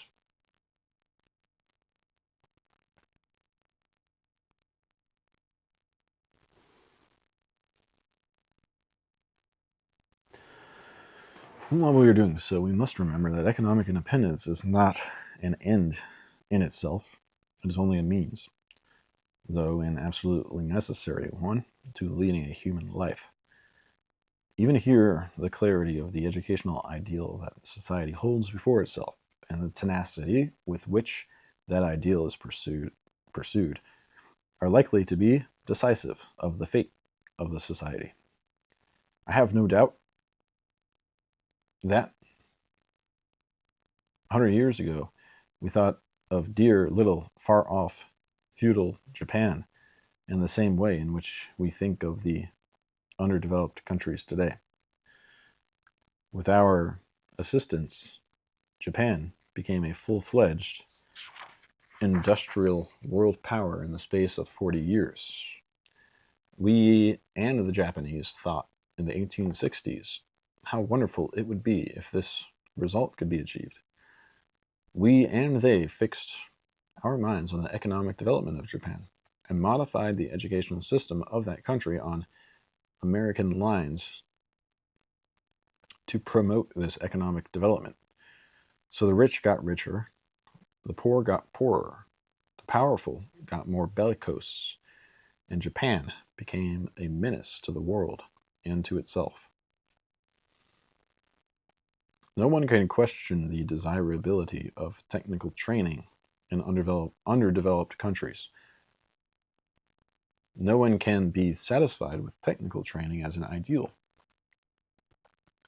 The ideal is liberal education, and technical training can be justified only because it may help to supply the economic base that will make universal liberal education possible.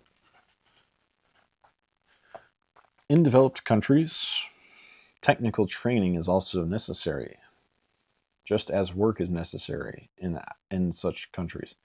But the West has already achieved such a standard of living that it cannot use economic backwardness as an excuse for failing to face the task of making liberal education available to all. As far as the United States is concerned, the reorganization of the educational system would make it possible for the system to make its contribution to the liberal education of the young by the time they reached the age of 18. Think of the time that could be saved by the simple process of squeezing the waste, water, and frivolity out of American education. Outlines. Frivolity.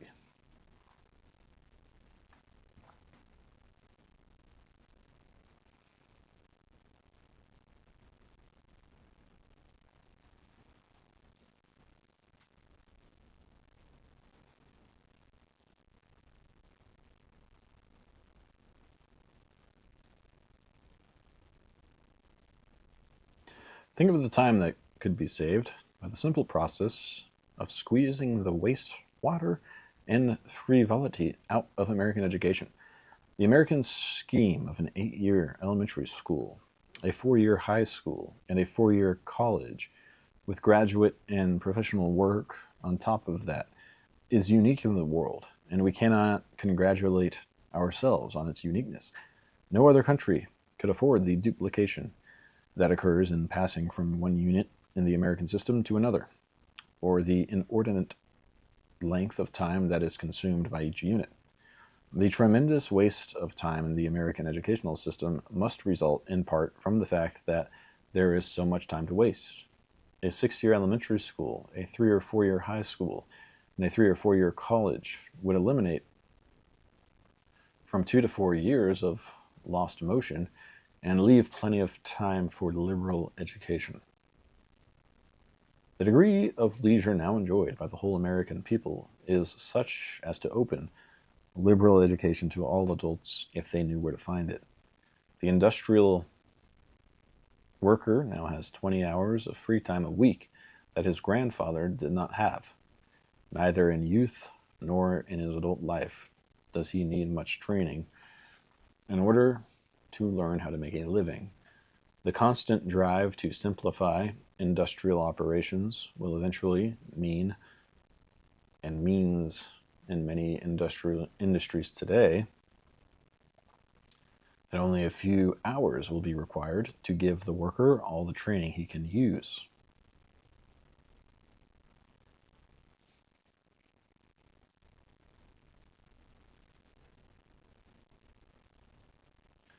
If we assume that the object of concentration on vocational training in the schools is what John Dewey's mistaken followers think it is, to help young people to achieve economic independence, then we must admit that under present conditions in the United States, the effort is disproportionate to the result. And the effort to do something that is not worth doing drives out of education the kind of activity that should characterize it. This effort diverts our attention from the enormously difficult task of discovering what education should be, and then introducing it into the schools.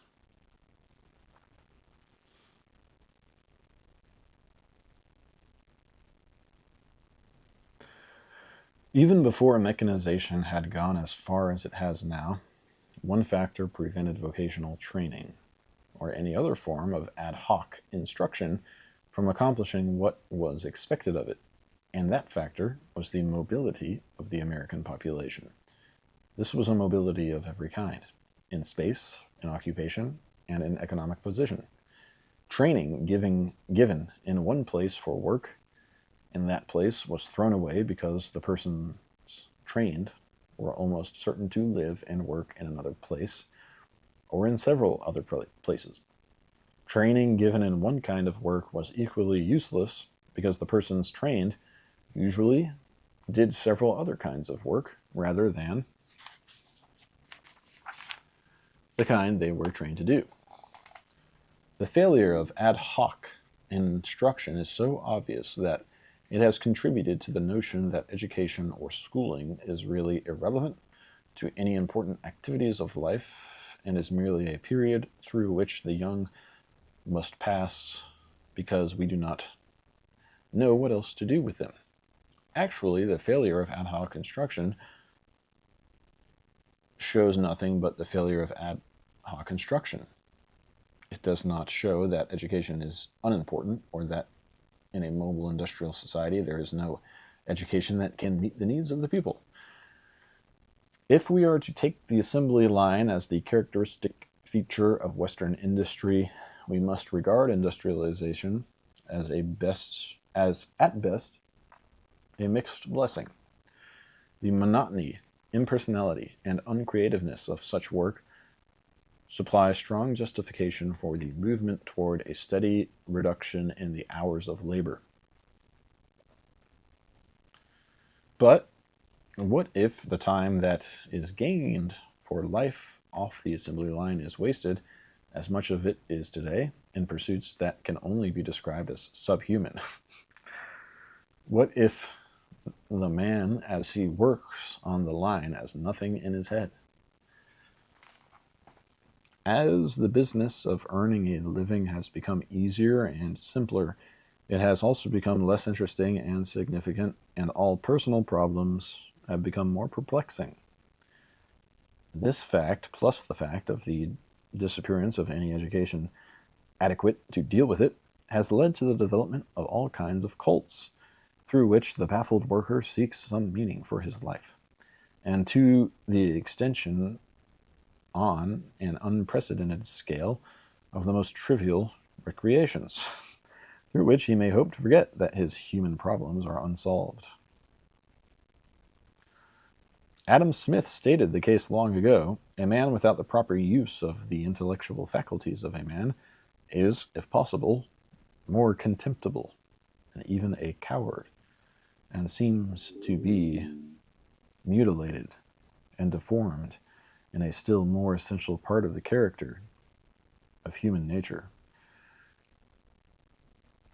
He points out that this is the condition of the great body of the people who by the division of labor are confined in their employment, quote, to a few very simple operations, in which the worker, quote, has no occasion to exert his understanding or to exercise his invention in finding out expedients for removing difficulties which never occur. The result, according to Smith, is that, quote, the torpor of his mind renders him not only incapable of relishing or bearing a part in any rational conversation, but of conceiving any generous, noble, or tender sentiment, and consequently of forming any judgment concerning many, even of the ordinary duties of private life. Yet the substitution of machines for slaves gives us an opportunity to build a civilization as glorious as that of the Greeks, and far more lasting, because far more just. I do not concede that torpor of mind is the natural and normal condition of the mass of mankind, or that these people are necessarily incapable of relishing or bearing a part in any rational conversation, or of conceiving generous, noble, and tender sentiments, or of forming just judgments concerning the affairs of private and public life. If they are so, and if they are so as a result of the division of labor, then industrialization and democracy are fundamentally opposed. For people in this condition are not qualified to govern themselves. I do not believe that industrialization and democracy are inherently opposed, but they are in actual practice opposed unless the gap between them is bridged by liberal education for all. That mechanization, which tends to reduce man to a robot, also supplies the economic base and the leisure that will enable him to get a liberal education to become truly a man. I suppose. Chapter 4, Disappearance of Liberal Education. And that is where I'm going to stop right now. And I think tomorrow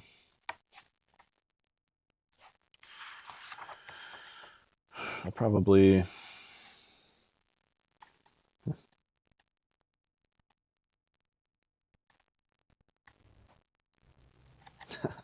propose a 10-year reading plan.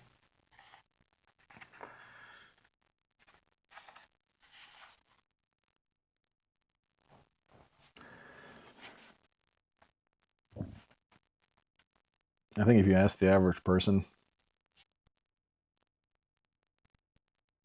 hey, do you want to do a 10-year reading plan? They'd be like,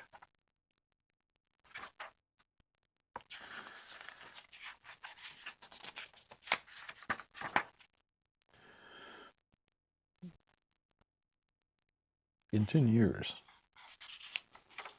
the earth will be a giant bowl of jello. That's what the prophecy predicts that I saw on YouTube.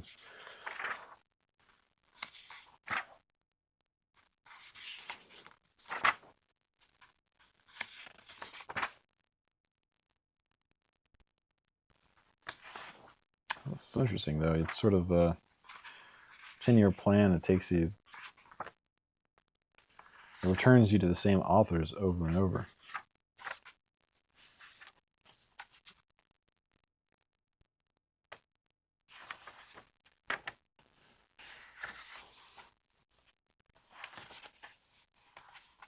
It's interesting.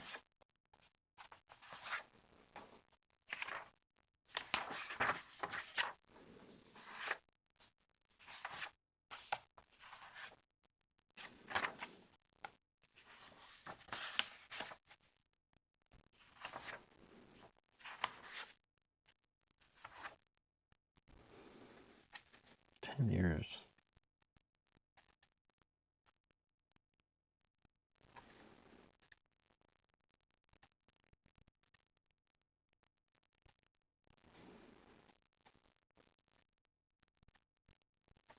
I mean, it might be a good way to approach studying stuff. But in How to Read a Book, Mortimer Adler says, you know,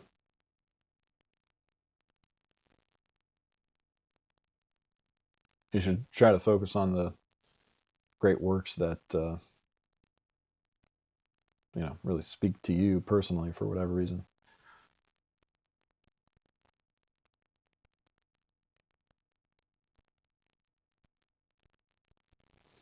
Because some of them will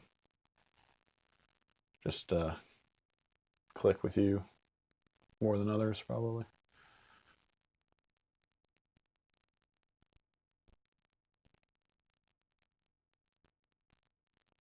Anyway, for the near future, I think tomorrow we'll probably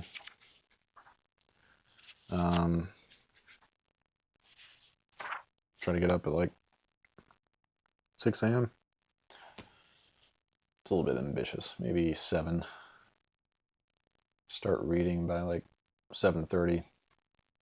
Finish reading by like 10.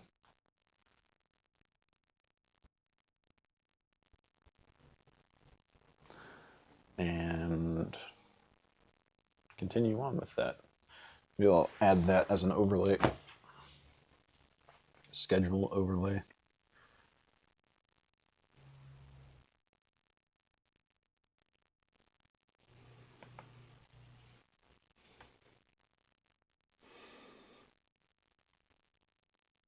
That way, if anyone wants to listen in on my self-education process, they can.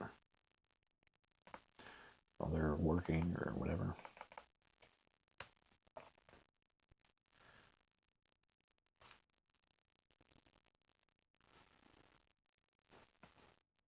Schedule.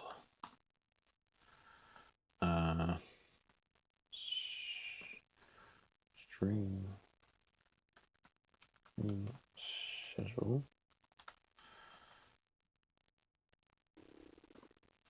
Seven 30 a.m. to 10 a.m.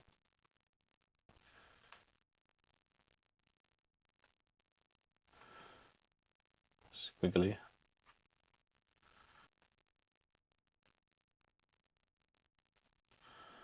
Comma, Texas time. Texas time. Period. Is that one time? Is Texas one time zone?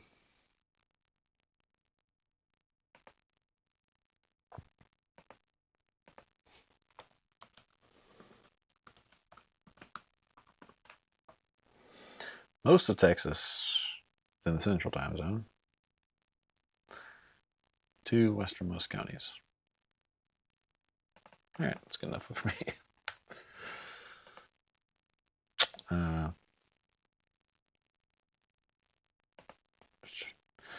Texas time, Monday through Friday. Here are the squigglies.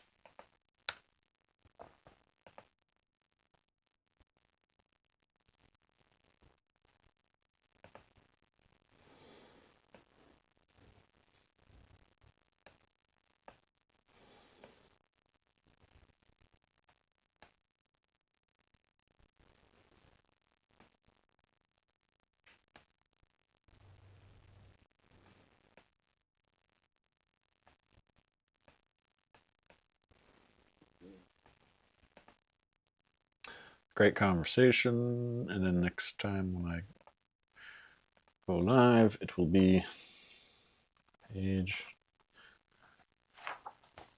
24.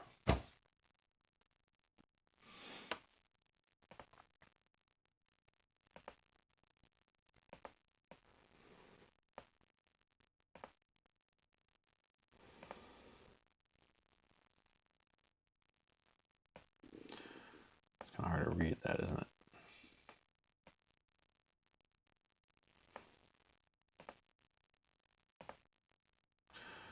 Change the font color.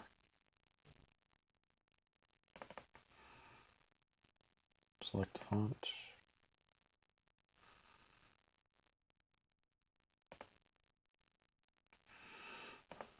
Color, select color. Oh,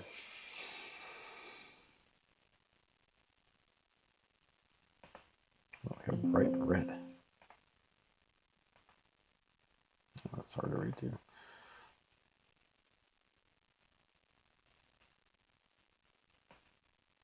Nope. I gotta get a webcam that can do better than whatever this resolution is.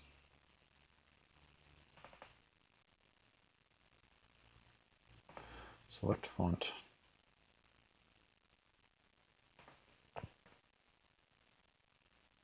Oh, you have a background color.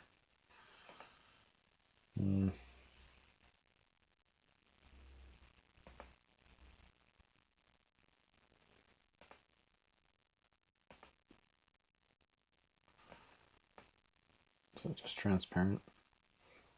Oh, background opacity. Here we go.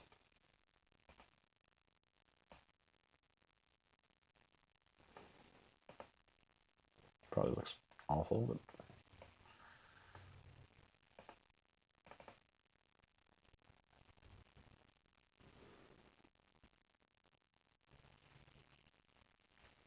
it's okay.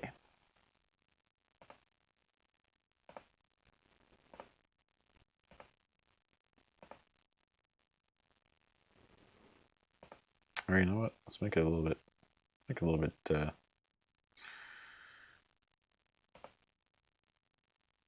opaque. Say 50%.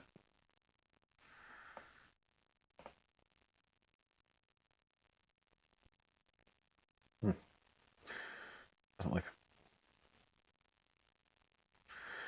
very opaque at all.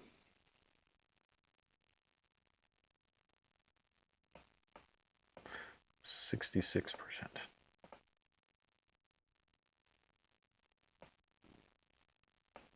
Same thing with this.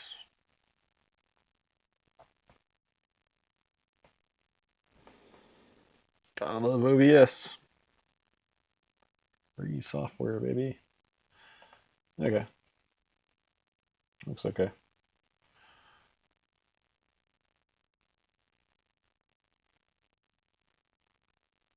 Maybe I put my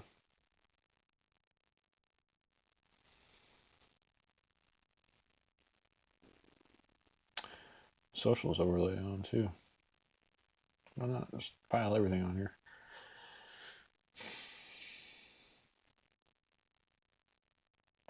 Browser.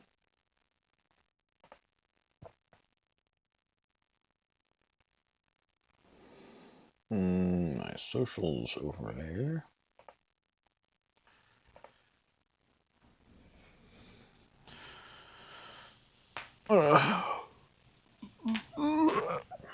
Just copy and paste it real quick.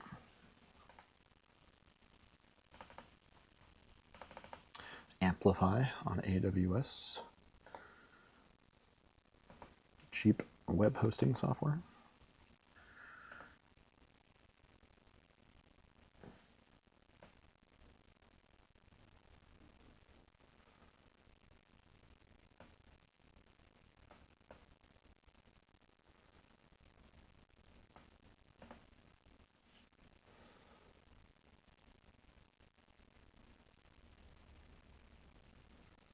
Yeah, why not? A little small up there.